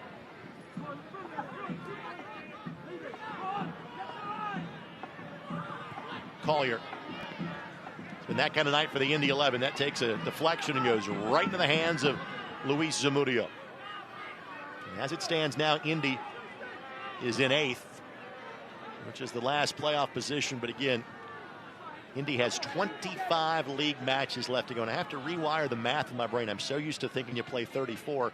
Not the case anymore. You play 30 because 4 matches are dedicated to the Jägermeister Cup. And you hope to play 3 more in that competition. They debuted in League One last year. Championship teams get involved next weekend. 24 teams in the championship, 14 in League One. 6 pools to divide the 38 teams geographically, with a mixture of League One and championship teams. It starts at Ford Madison next week. And Lindley just ever so gently nudges Dos Santos off the ball. And by gently, a 2-handed shove. Always enjoy chatting up with Cam for Soccer Saturday, as we did. Amo draws contact. Your Central Indiana Ford dealer is a proud sponsor of Indy 11 Soccer. Visit your local Ford dealer today for great deals on your favorite Ford vehicle. Well, it starts with 1 for the Indy 11. Lindley, known for his exquisite service. Assisted on the open cup goal on Wednesday. See if he can get some service in, or some of the big guys attacking this ball. He had 9 assists, combining cup and league play for the Indy 11 in 2023. It was his record that Aiden Stanley tied a season ago. Bending ball in, headed down, but again, no traffic in front of Zamudio.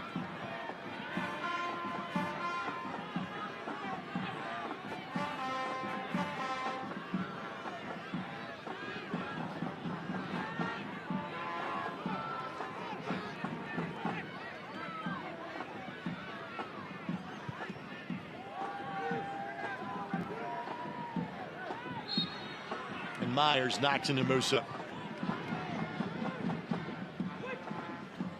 Even though it's been a little better from Indy here in the second half, you got to credit Charleston Battery. They've seen this game out really well. Obviously got the quick goal in the second half. Have limited Indy 11 to not many chances here as well. Really a professional. Here's Amo. Cross is blocked, but it will be a corner coming for the Indy 11 in minute number 86. And Lindley knows he's got to take this as quickly as possible. When you don't need 1, you need 3. Restart coming again. Corner kick for Indy 11.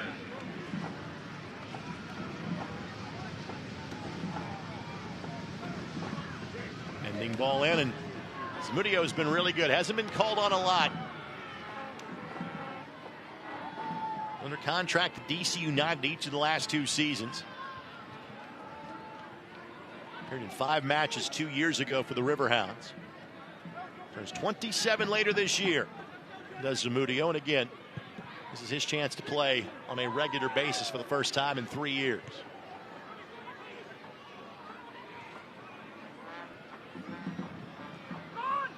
Blake knocks it forward, and Archer takes no chances and plays it sideways.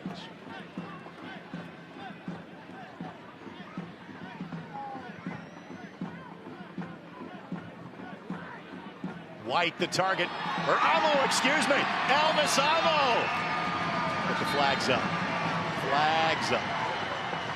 One of those nights for the Indy 11. You're right. It's a great ball in, great run.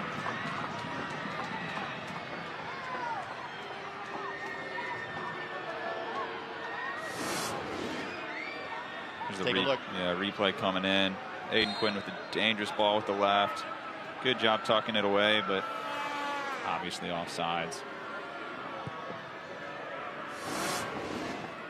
A little premature smoke made its way out of the BYB. Understandably so. They were ready for it. Elvis turned 33 in February. 7th year now in the championship.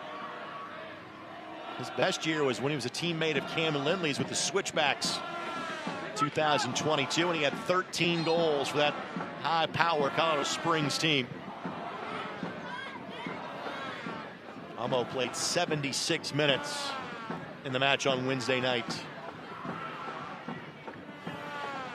Meyer's still going strong for the Battery. He's had a heck of a game, obviously, with the goals, but you see him with the hold-up play, working defensively.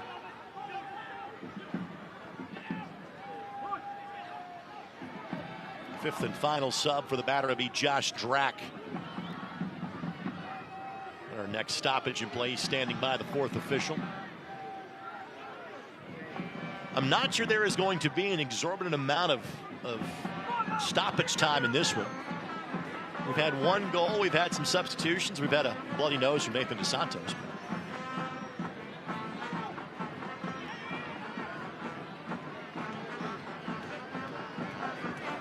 Tonight's match brought to part by Community Health Network. Exceptional care, simply delivered.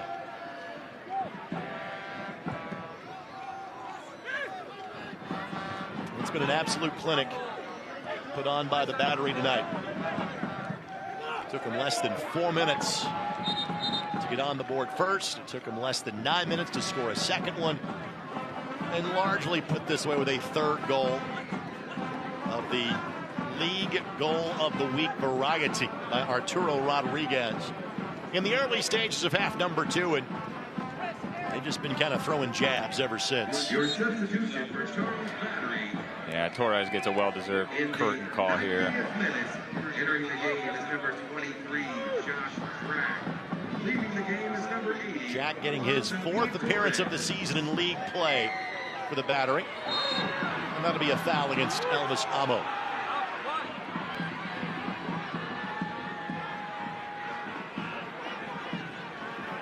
I'm not looking at the stats, but it does seem like there has been a lot of fouls called in this match. I believe there were 12 called against the Indy 11 in half number 1, to your point. 5 minutes of additional time. 5 minutes is what we have left in this one. I'm not sure those 5 minutes are going to change the outcome at this point. This has been a clearly dominated effort by the visitors tonight. I can tell you from being around Indy for a long time, maybe a bit of a run in terms of the Lou City Indy rivalry, the world famous LIP AFC, where Louisville was just all over the Indy 11. It's been rare, if ever, a team has had the Indy 11's number in the fashion in which the Charleston Battery have done over the course of the last 4 competitive meetings. 2023 in the regular season, Indy won at Patriots Point 4-0. That's in part because Leland Archer got a red card 30 seconds into the match. I've never seen something like that, and probably won't again. And when they played later that summer, it was a 1-1 draw here on a midweeker. And since that time, the Battery demolished the Indy 11 in the first round of the 2023 playoffs. And thumped Indy handily in both matchups last year, and are doing it again tonight. Indy will find comfort in not seeing the Battery again for nearly 5 months.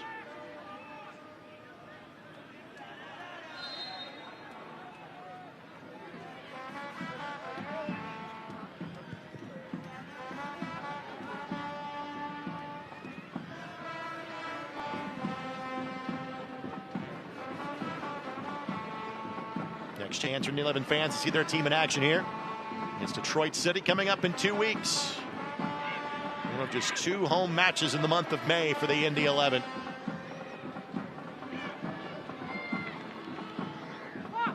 What's the focus in the training ground of your Coach McCauley's team this week, Brad?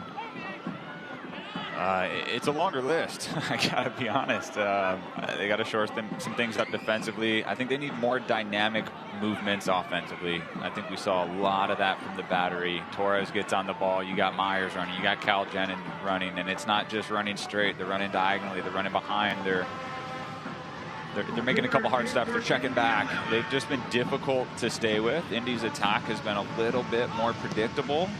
So just working on some dynamic movements. Blast by Murphy. Zamudio. His second world-class save of the night. Back post ball and headed into the BYB by Dos Santos. Another corner coming for the Indy 11. Well, simply put, there's not enough time, and it's Apononu that put that ball away, not Dos Santos. Great strike by Murphy. At the edge of the 6 again, cleared away by the battery. Collier knew he's in an offside position, so couldn't touch it. Truly anybody's ball between the 6 and the 18 here.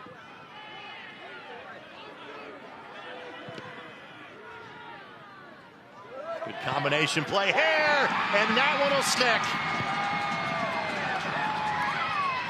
Elvis Amo gets his first Indy 11 goal. Make it 3-1 here in the 94th minute. Zamudio shown yellow for his frustration, knowing a clean sheet just went bye-bye. Even in a bit of a subdued fashion, it is time to cue the smoke in Indianapolis. Indy will not be shown a clean sheet for the first time this season. Now 3-1 in favor of the battery. It's a great flick by Musa. One heck of a finish. Power straight through it. Nearly upper 90. Bit of a consolation goal, but nonetheless one that the fans are happy to see. Assisted by number 41, James Musa.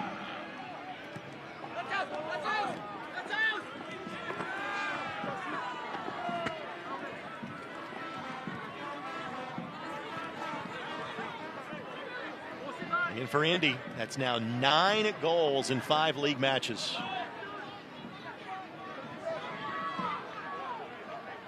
Is there one more left in this one? At least a couple of bruises for Elvis. His first goal in the 11 uniform. 6th different team he has played for the last 6 seasons. Quinn just kind of has a hit and hope. And no need for further action. Well, tip your cap to Ben Pierman in Charleston. They have now won 4 consecutive matches. They score 7 goals in 2 matches this week. 5 of those belong to MD Myers. Elvis Amo does get a late tally, but it does not affect the overall outcome. Final score at Carroll Stadium this evening: the Charleston Battery 3 and the Indy 11 1. Take a quick timeout. We'll come back, begin our post-match ceremonies. You're watching Indy 11 Soccer on Wish TV and ESPN+.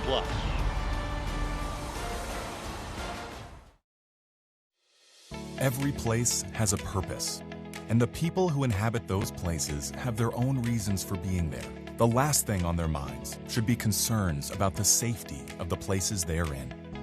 When it comes to security and safety for all the places that matter, Dormakaba offers a seamless flow of integrated solutions that allow people to move securely about their daily lives. Because the places that matter to you matter to us. It's very true that it takes a village to raise a child.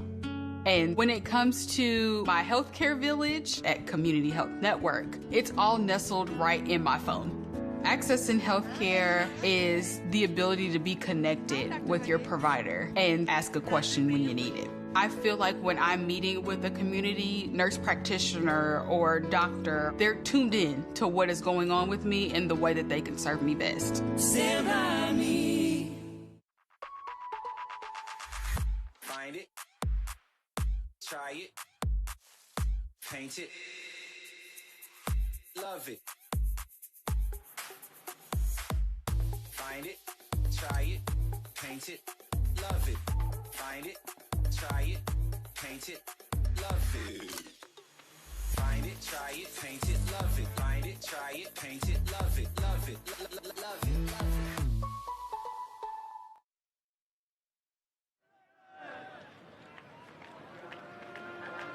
Handshakes being shared by these two opponents, knowing they will not see each other again until we get to early September. But a constant theme, the Battery now have won 4 consecutive matches against the Indy 11. They have all been by at least 2 goals. The Battery have been really good since Ben Pierman got there. They have had as much success against the Indy 11 as any team they have faced. And again, you are seeing a spirited post-match meeting on the field, led by head coach Sean McCauley. Time now for our Schlag lockdown play of the game. It was 3 for the Charleston Battery. It could have been more. Goal prevention. This would have been the 3rd in the opening moments of the match. Patrick Hogan does just enough to keep it off the goal line, and that is our Schlag lockdown play of the game. Well, I know I asked you, Brad, a variety of questions kind of like this over the course of the last 40-plus minutes of the match. It's early in the season, so again, you said it well. You don't hit the panic button yet, but you also acknowledge some things have to change. Mm-hmm. Indy, in 3 home matches, has allowed 8 goals. That's striking and not in a good way. Not in a good way. As you see, Coach McCauley's got the entire team out meeting right now. He's clearly frustrated from a coaching perspective. I'm sure the players are frustrated. Not the result that they wanted. But yeah, we need to see some changes coming up. You kind of had to keep your rotation this week based on thinking you were going to play in Saturday in Hartford, and you didn't. Then you have a rotated squad for the Open Cup on Wednesday, and then those guys that didn't see heavy minutes were going to play tonight. I would think now that you're back to at least the next couple of weeks just playing on Saturday, you're going to make maybe some player moves in the lineup. Now might be the time if you're head coach Sean McCauley. Yeah, maybe some player moves, maybe some formation moves, maybe a little bit of style of play changes. It's hard to say. The talent's there, the coaching staff's there, the resources are there, all those things are there. Once again, no panic button or anything like that. Tough result, but they got some time to come back and come back with some fire. With that, players will meet the Brickyard Battalion. We'll come back and talk to some of those players and Coach McCauley when we come back from this short timeout. Final score tonight, Charleston Battery 3, Indy 11-1. Myers the brace, Rodriguez a world-class finish, and Amo is first in an Indy 11 uniform. It all adds up to a 2-goal win for the Battery. Thanks for joining us on Wish TV. This copyrighted telecast of the United Soccer League cannot be retransmitted, rebroadcast, or reproduced without the express written consent of the United Soccer League.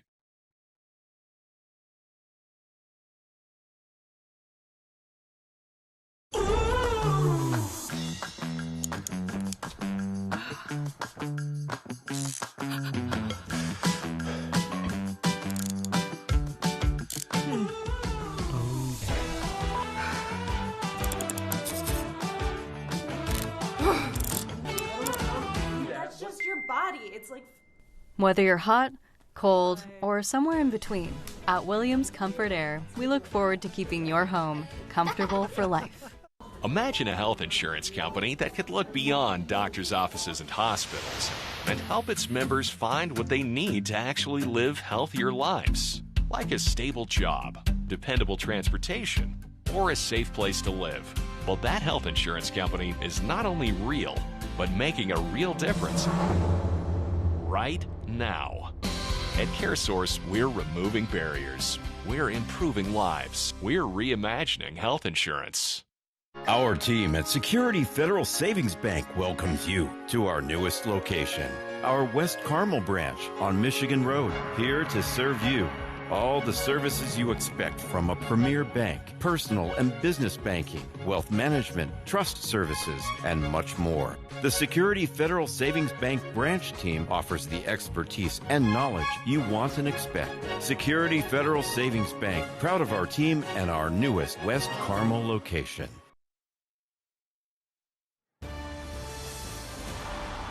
Post-game coverage continues from downtown Indianapolis. We were lucky we avoided most of the rain during the course of tonight's game. What you could not avoid was the offensive prowess of the Charleston Battery. A lot of the focus, understandably so, was on Cal Jennings coming in.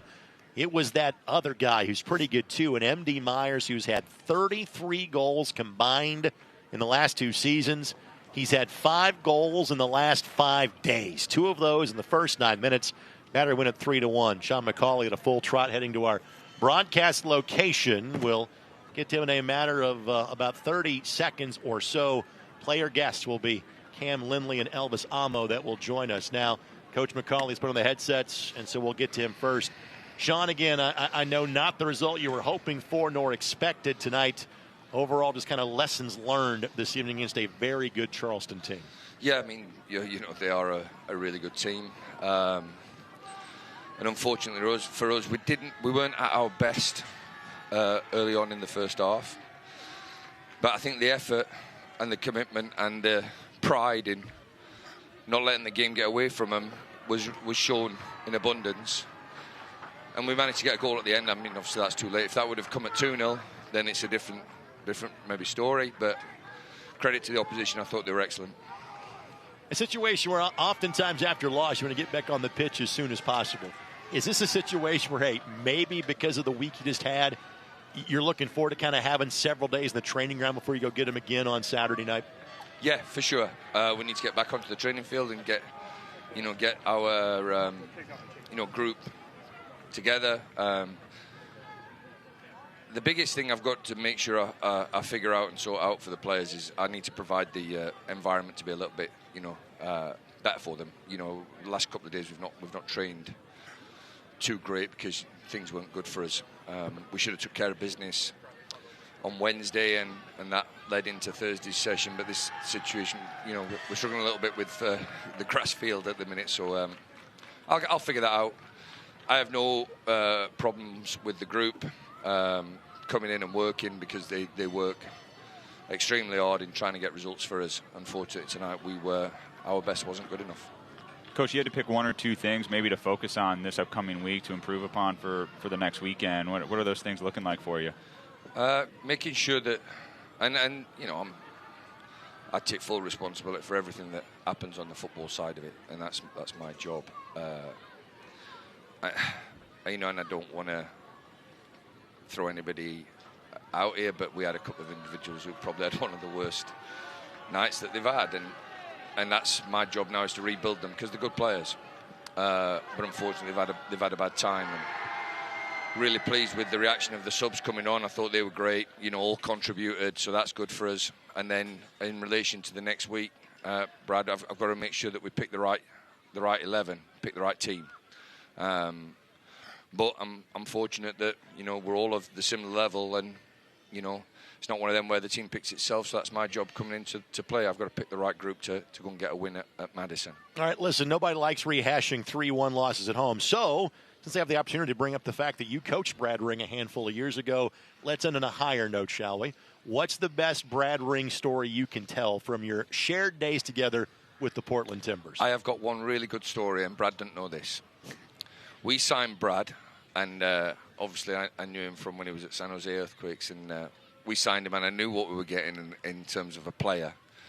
But one of our other assistant coaches, who was younger than me and probably around the same age as Brad, came to me and went, "Listen, guy, this guy, do not mess with him. If you want to join in training, stay away from him, because I am beep myself." I'll take that as a compliment, and I appreciate that. Do you know who it was? No. Pablo. And Pablo would be? Pablo Moreira. He's now the assistant coach at New England Revolution. Yeah. Too funny. Thanks for sharing that. Okay, man. That's why I shared it's the best story you can tell on the air. I'm sure there's other ones that we can't tell the audience.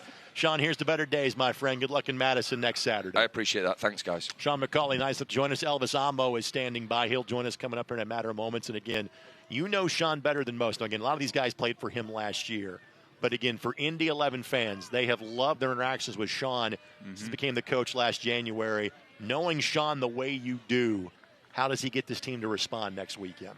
You can see the disappointment in his eyes, in his voice. You can tell how passionate he is about the team, about the success, and he took some responsibility for how things played out, and he'll get the guys going, that's for sure.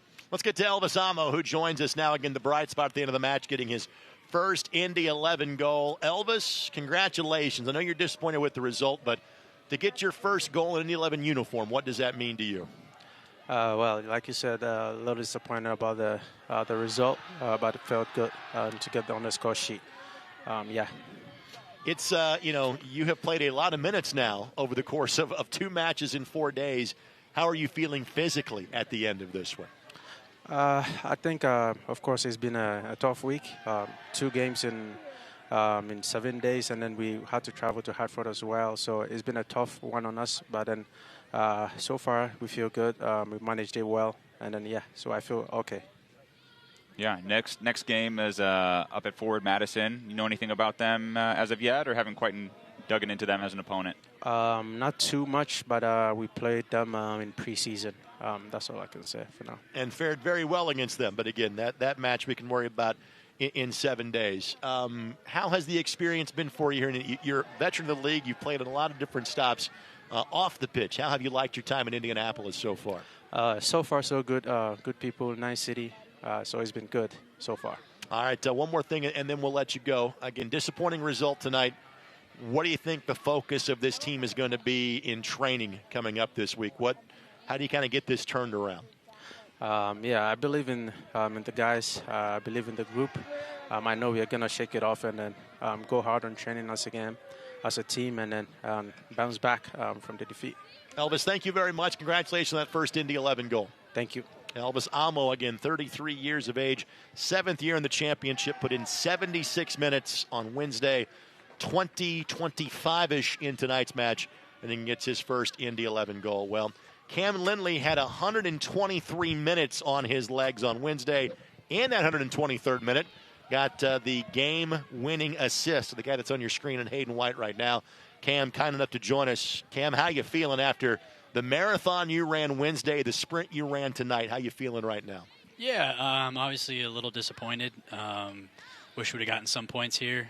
Fans were great and stuck with us, so I wanted to give them something back after staying so late on Wednesday night. But, we got some big games coming up, so we've got to turn this page and move forward. You guys as a team are in almost an identical position as you were at this time a year ago, and this is kind of where you caught fire last year.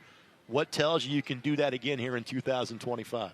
Yeah, I mean, obviously we have another cup competition next weekend, so that's a good chance to, get a result under our belts and then kind of continue that momentum moving forward. We'll have a full week to prepare for the next game after that. So, but I'm confident in this group. I feel like we're in a good place, and in my honest opinion, I feel like we should have more points, but that's how football is. So we'll pick them up on the back end. I'm not worried. We have a great group.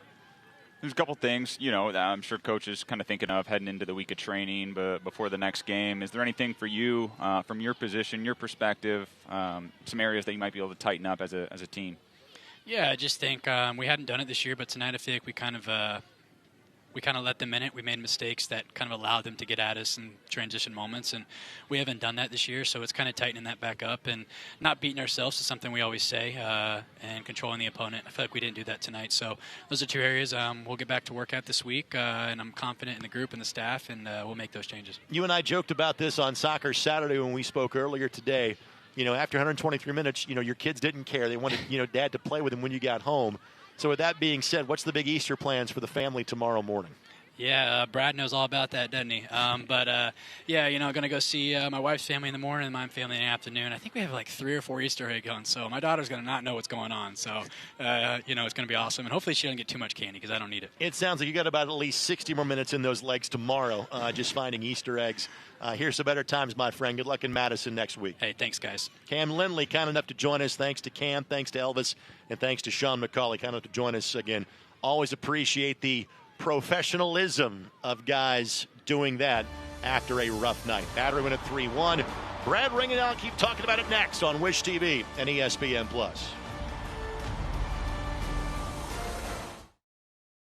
Our team at Security Federal Savings Bank welcomes you to our newest location, our West Carmel branch on Michigan Road, here to serve you.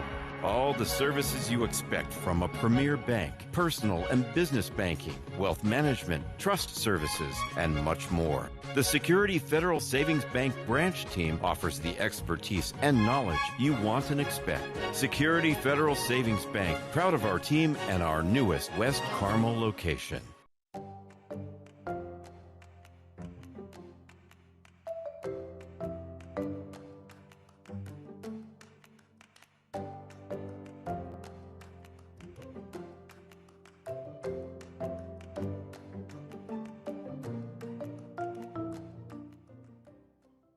Imagine a health insurance company that could look beyond doctors' offices and hospitals and help its members find what they need to actually live healthier lives, like a stable job, dependable transportation, or a safe place to live.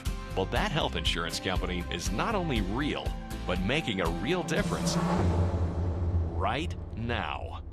At CareSource, we're removing barriers. We're improving lives. We're reimagining health insurance.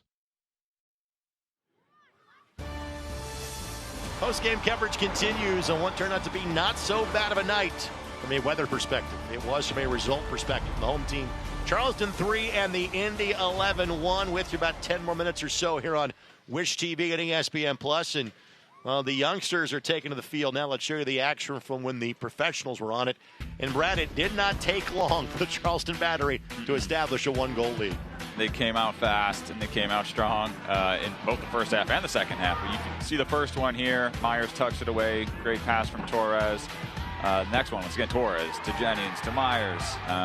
They came out flying. 2 goals in the first 8-9 minutes of the first half, set the tone. And then the second half, more of the same. Great shot here. Curling at far post over Salt.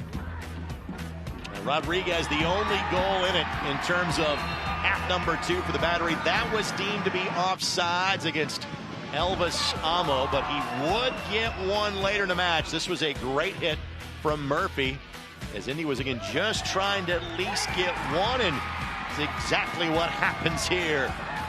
I'm not sure if Elvis was trying to head it down to himself or was played that way, but again, he will take it, a guy that scored a lot of goals for various teams around the league. And as you'd expect, possession in the second half more towards the Indy 11. That is always the case for the team chasing the game. Other thing that is not lost on me is that your eyes did not deceive you, Brad. There were 39 fouls whistled in tonight's game.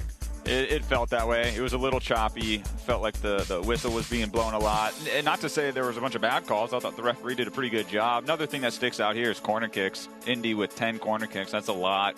You'd like to see, maybe a goal off of one of those 10, or at least maybe more dangerous opportunity off of that. So again, Indy to the training ground this week. You get out of league play, and again, Jägermeister Cup action will be the last Saturday of the next 4 months. First 2 matches in that competition will be away from Indianapolis. Matches at the end of both June as well as July will be at home in terms of Jägermeister Cup action. It all starts at Forward Madison coming up on Saturday night. More post-match coverage comes your way next. Hunter Salt chatting things up with the fans across the way. Battery 3, Indy 11-1. Post-game coverage continues next.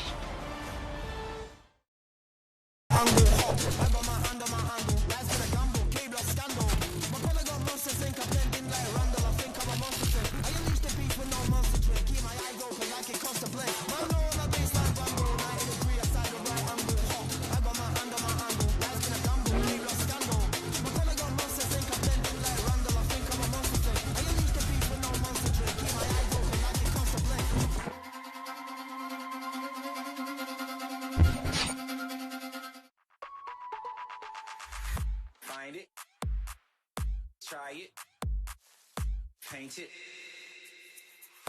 love it. Find it, try it, paint it, love it. Find it, try it, paint it, love it. Find it, try it, paint it, love it. Find it, try it, paint it, love it, love it, love it, love it.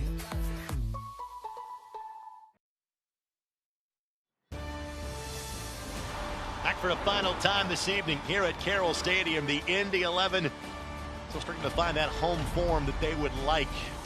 3-1, they fall to the Charleston Battery again.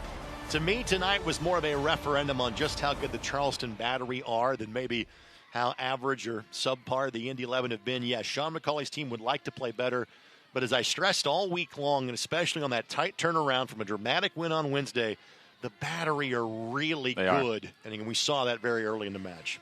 They are good. Like we discussed, odd week for Indy 11 with the postponed game. They travel, they don't play it, they come back, they have the Open Cup game that goes into overtime. Long game, a lot of minutes on guys' legs. There's no excuses. Sean McCauley's not using that as an excuse, but certainly an odd week. And then having to face the Charleston Battery, which is a fantastic team who's had a ton of success over the last couple of years, who has now won 5 in a row.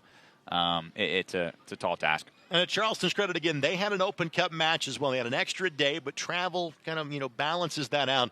But a great week for the Battery. They outscored their opponents 7-1 in terms of Tuesday and Saturday. So here is the table in terms of the Eastern Conference. Again, the Indy 11 have fallen out of right around the 8th position as we speak. But again, it is so early in the season for the Indy 11 as they have pulled 5 points in just 5 matches. Credit to Miami FC, who's now won a couple. They have gotten themselves north of the Indy 11. Hartford got their first win of the season today. It is strange to see the Rowdies in that position. But again, I think a lot of us thought this might be a struggle by the lofty standards of the Rowdies this year. Other team really surprised me to see them south of the playoff line is Rhode Island, because, Brad, they were gangbusters in their first year and largely brought that team back. They've not found that magic so far this season. Yeah, it's an early look, obviously, right? Week 7, you see a little bit of differentiation between Loudoun playing 7 games, Indy only playing 5. So still early. A lot of changes can happen and will happen in this table that you're looking at here. Again, the storylines to me, Loudoun being atop the table, having won 6 of their first 7 they have played. That gets your attention. And DCFC, they had some key losses. Again, a couple of their players are now here in terms of Murphy and Amo. Maxi Rodriguez has been a stalwart of theirs for a long time. Along with the club, they just keep winning. We got a nice text from buddy Trevor James during the course of our broadcast as well, and they'll be here in a couple of weeks. So here is what's up and coming for the Indy 11 over the next few weeks. Again, they step out of USL Championship play. They take on Forward Madison. No local broadcast of that. Go to CBS Sports Galazzo. And if you have not seen a match at Breeze Stevens Field, you're going to be in for a treat. I know a lot of Indy 11 fans are making that trip up. My wife has a master's degree from Wisconsin, so I can tell you it's 5.5 hours from Indianapolis. You can get there on the nose, go through all the windmills in northern Illinois, the land that Brad Ring is from in the Rockford area. Go see the Flamingos and the Indy 11, and then just go to State Street right after. You'll have a great time if you go to that match next Saturday. Back to league play against Detroit City FC. We'll have that for you coming up on Saturday, May 3rd. Then it is the Open Cup match at the Philadelphia Union at Subaru Park. Brad, let's talk about that now. Philadelphia Union has been really good, and frankly, they have kind of punched above their weight for many years, but they are finally kind of going through kind of a rebuild. They just traded Daniel Gazdag to Columbus Crew. Jim Curtin was let go at the end of last year. Kind of like Atlanta United last year. I think that's a gettable game for the Indy 11. It is. It's a good club, but you're right. A little bit of a rebuild. They do things right there. They have a good academy system. They sign guys young. They grow them. They build them. Always a dangerous team. Absolutely. But one that is certainly a winnable game, especially given the veteran talent that Indy 11 has. It's not going to be too big of a game for them, too big of an opponent or anything like that. The only drawback to that game is the one you see next. You got to go play in Philadelphia on a Wednesday night. You got to go all the way out to Sacramento to play on a Saturday night. And the Republic are great every year. Neil Collins, now the man in charge of that program, after doing a great job with the Tampa Bay Rowdies, so much so that he went to go coach in England. El Paso Locomotive. Little birdie tells me that might be one of the games he'll do a road broadcast of this season on May 16th. And then again, one Knoxville, again, just like Ford Madison, Indy will see a League One team or 2 of them for the first time in a competitive fashion, and both of those are on your screen now. So if you see a couple of logos you're not used to seeing, again, those are 2 of the 14 teams that are in League One, the level below the championship in the USL ecosystem. And the Chattanooga Red Wolves are also in that group. Indy not slated to play them. You get 4 games in the Jägermeister Cup. If you win your group, you got a chance to move on to the quarterfinals. And again, those are extra added games in the schedule. Brad, this is the first time you and I have officially done this, buddy. Great job, and looking forward to doing this again about 8 or 9 more times this season. Absolutely. I appreciate it. You're an absolute legend, and it's a pleasure being on here with you. Well, again, hopefully for better results for the Indy 11 coming up in the very near future. The Charleston Battery certainly looked the part tonight. M.D. Myers with 2 goals in the first 10 minutes of the match. Arturo Rodriguez with the world-class goal to start half number 2. It was dynamite. It was for the visitors. Your final score in Indianapolis, Charleston Battery 3, Indy 11 1. Good night from downtown Indy, and thanks for joining us on Wish TV. Our team at Security Federal Savings Bank welcomes you to our newest location, our West Carmel branch on Michigan Road, here to serve you. All the services you expect from a premier bank, personal and business banking, wealth management, trust services, and much more. The Security Federal Savings Bank branch team offers the expertise and knowledge you want and expect. Security Federal Savings Bank, proud of our team and our newest West Carmel location. Success doesn't come easy. It takes grit, hustle, and relentless effort. Every step forward brings you closer to greatness. This is your moment. Elevate your game. El Jimador Spiked Bebidas.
Riverhounds just nudged out of the 18 by the Indy 11.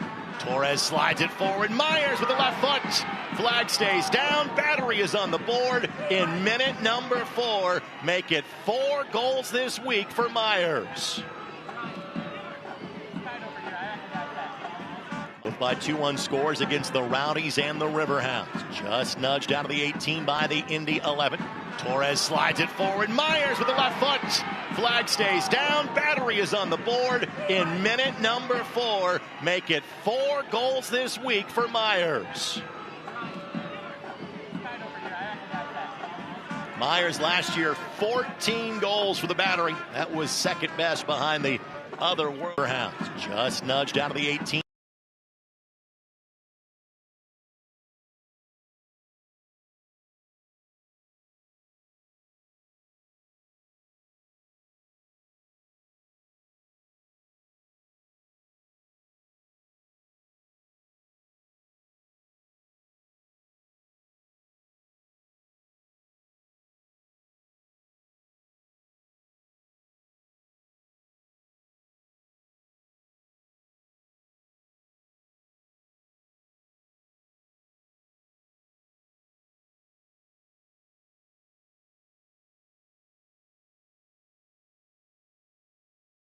The Rowdies and the Riverhounds. Just nudged out of the 18 by the Indy 11.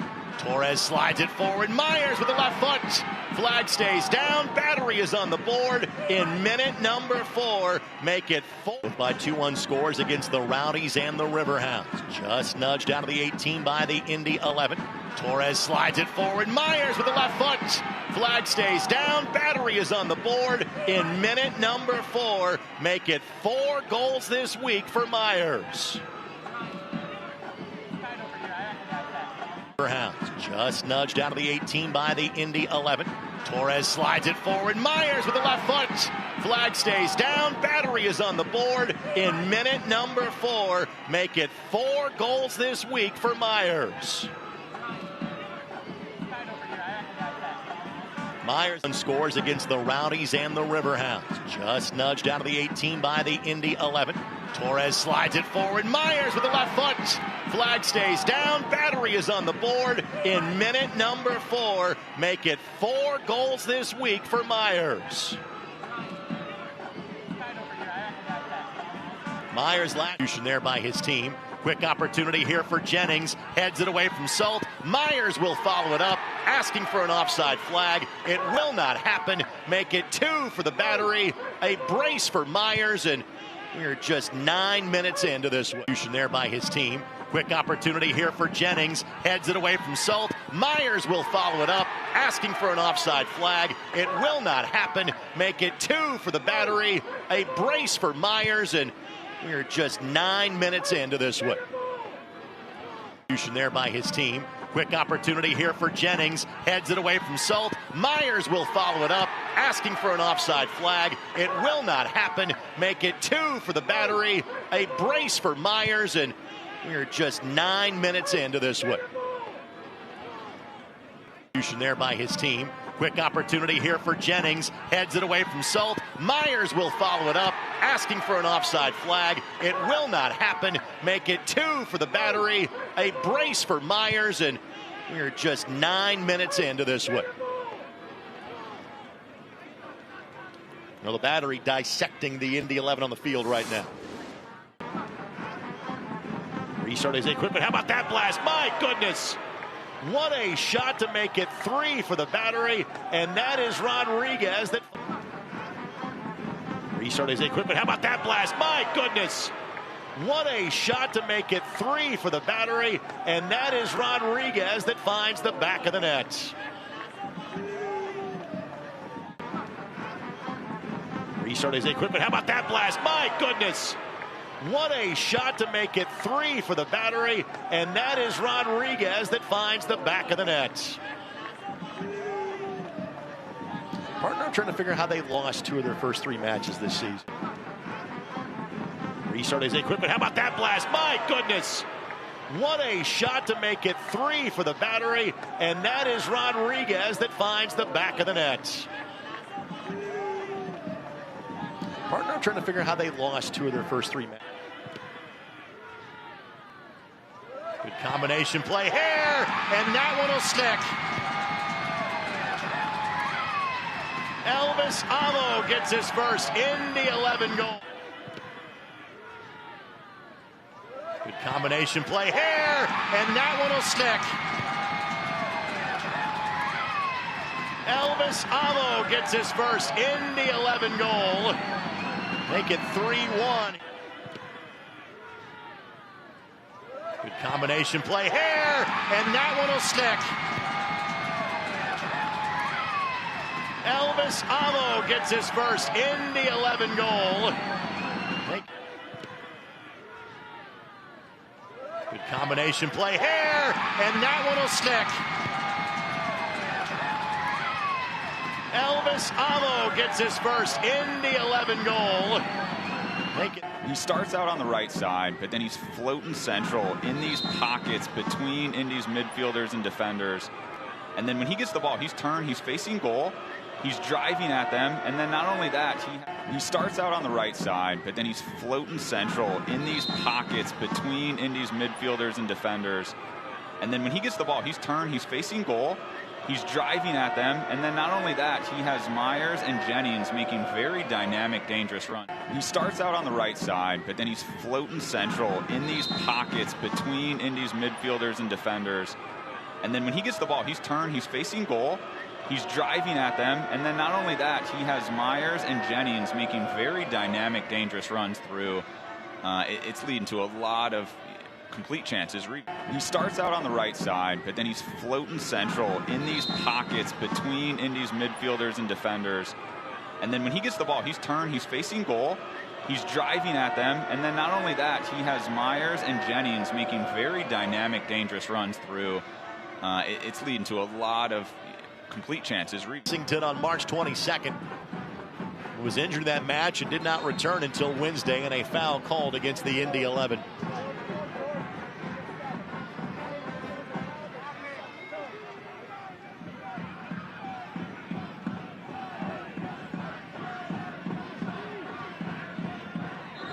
Archer's coming in a little bit. Enforcer on Chizza trying to get him out of there. Lexington on March 22nd was injured in that match and did not return until Wednesday, and a foul called against the Indy 11.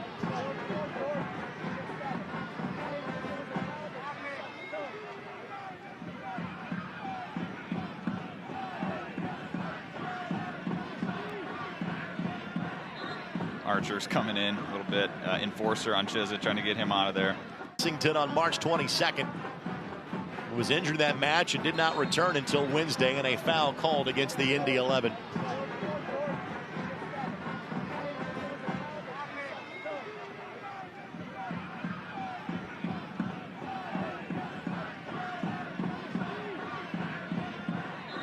Archer's coming in a little bit. Enforcer on Chizza trying to get him out of there. Like to see that from the big defender, captain. We are going to see a card here. So second yellow against the Indy 11 here in half number 1. Bruno Rendon, the guilty party. Lexington on March 22nd was injured in that match and did not return until Wednesday, and a foul called against the Indy 11.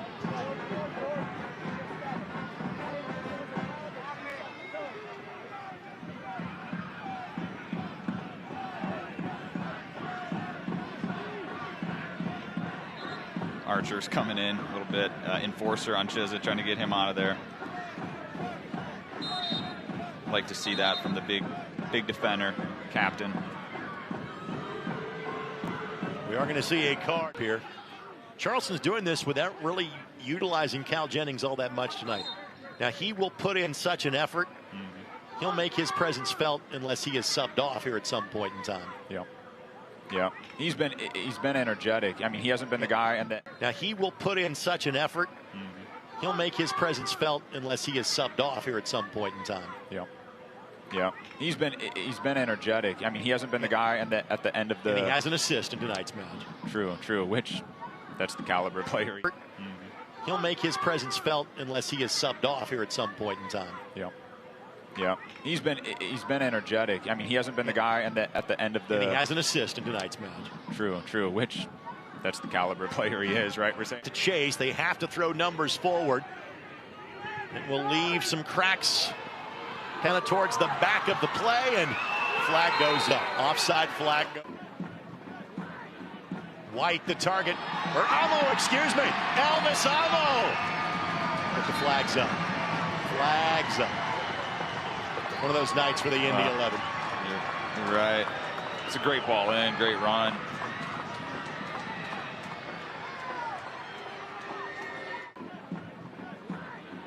White the target, or Amo, excuse me, Elvis Amo. But the flag's up. Flag's up. One of those nights for the Indy 11. You're right. It's a great ball in, great run.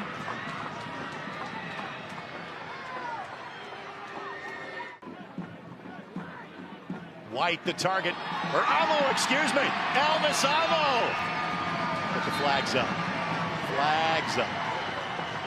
One of those nights for the Indy 11. You're right. It's a great ball in, great run. To chase, they have to throw numbers forward. It will leave some cracks kind of towards the back of the play, and flag goes up. Offside flag. To chase, they have to throw numbers forward. It will leave some cracks kind of towards the back of the play, and flag goes up. Offside flag.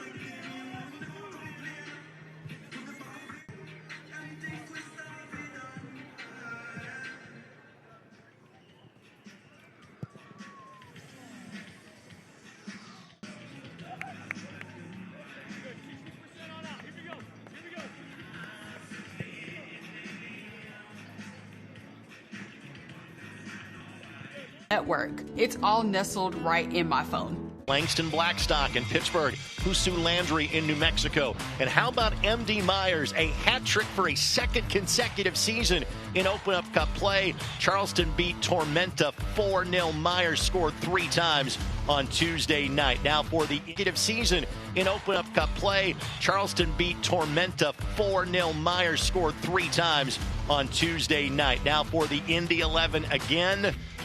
Charleston controlled both matchups against the Indy 11 a season ago. As Malloy will draw. Charleston controlled both matchups against the Indy 11 a season ago. As Malloy will draw the foul for the Charleston Battery. Of travel, but in terms of on the actual shoelaces themselves, Torres with the service. Ball headed down by the Battery. It is just wide of Hunter Salt. Of travel, but in terms of on the actual shoelaces themselves, Torres with the service. Ball headed down by the Battery. It is just wide of Hunter Salt. It will be a goal tonight. And that'll be a foul against the goal scorer who lost the Battery. That Indy caught fire and did not lose for 2 months. Torres puts that one right into the chest of Hunter Salt. Lost the Battery. That Indy caught fire and did not lose for 2 months. Torres puts that one right into the chest of Hunter Salt. Lost the Battery. That Indy caught fire and did not lose for 2 months. Torres puts that one right into the chest of Hunter Salt. You can count on less than the fingers on one hand as Quinn is fouled. But hasn't seen the ball much, but you see what happens when he does. Great touch by Foster. Chizza! Zamudio sprays it, and Apanonu sends it a little bit further up the pitch. But hasn't seen the ball much, but you see what happens when he does. Great touch by Foster. Chizza! Zamudio sprays it, and Apanonu sends it a little bit further up the pitch. But hasn't seen the ball much, but you see what happens when he does. Great touch by Foster. Chizza! Zamudio sprays it, and Apanonu sends it a little bit further up the pitch. Formation here as well. That's a little bit more offensive. Quinn and Torres get a bit tied up. Jennings commits the foul. On the reigning USL Championship title holders in the Switchbacks of Colorado Springs. This one across the face of goal and just kept out. And then swept to the side. Charleston has been so aggressive offensively, I can't even get the league promotional material in a proper on the reigning USL Championship title holders in the Switchbacks of Colorado Springs. This one across the face of goal and just kept out. And then swept to the side.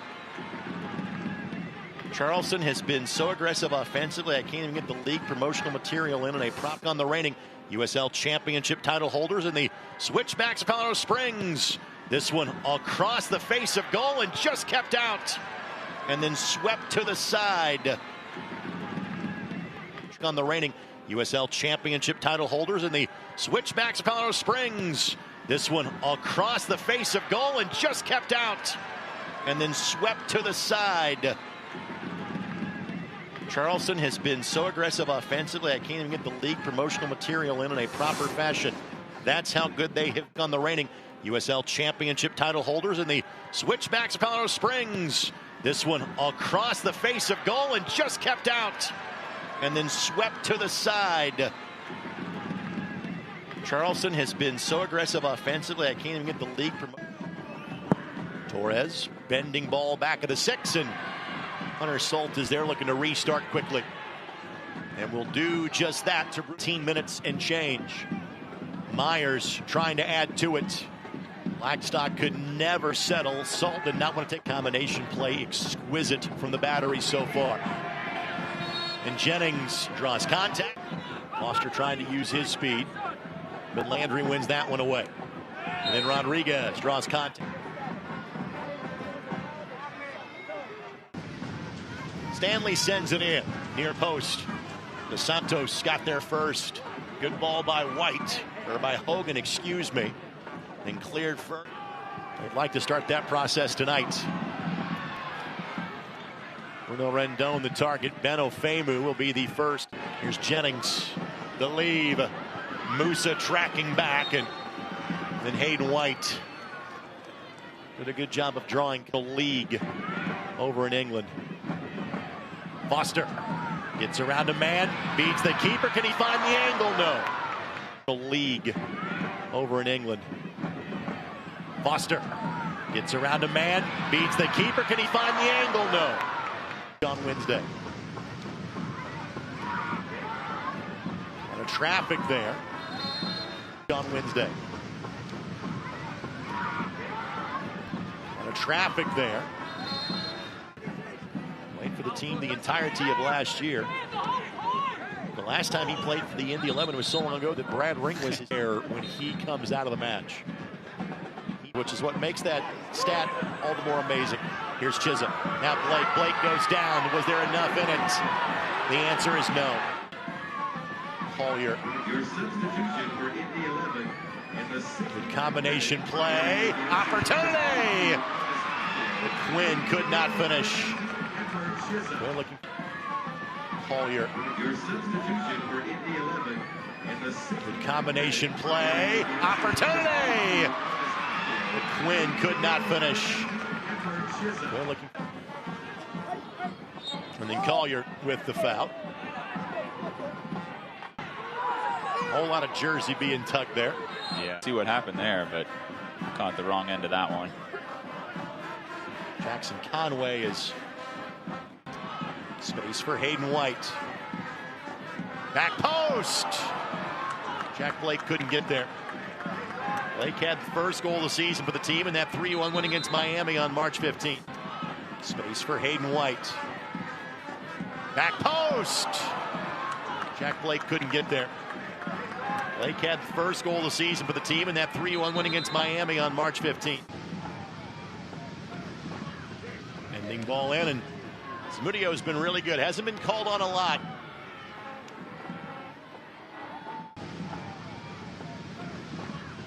Ending ball in, and Zamudio's been really good. Hasn't been called on a lot. Fashion which the Charleston Battery have done over the course of the last 4 competitive meetings. More predictable, so just working on some dynamic movements.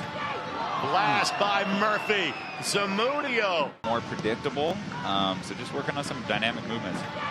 Blast by Murphy. Zamudio. We'll come back to begin our post-match ceremony. You're watching Indy 11 Soccer on Wish TV and ESPN+.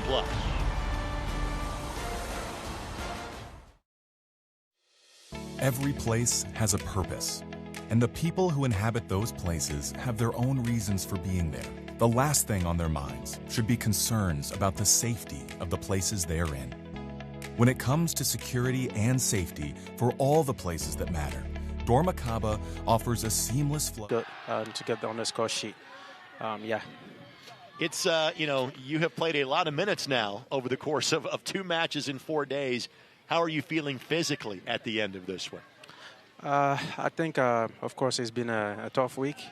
2 games in 7 days, and then we had to travel to Hartford as well. So it's been a tough one on us. But then so far, we feel good. We managed it well.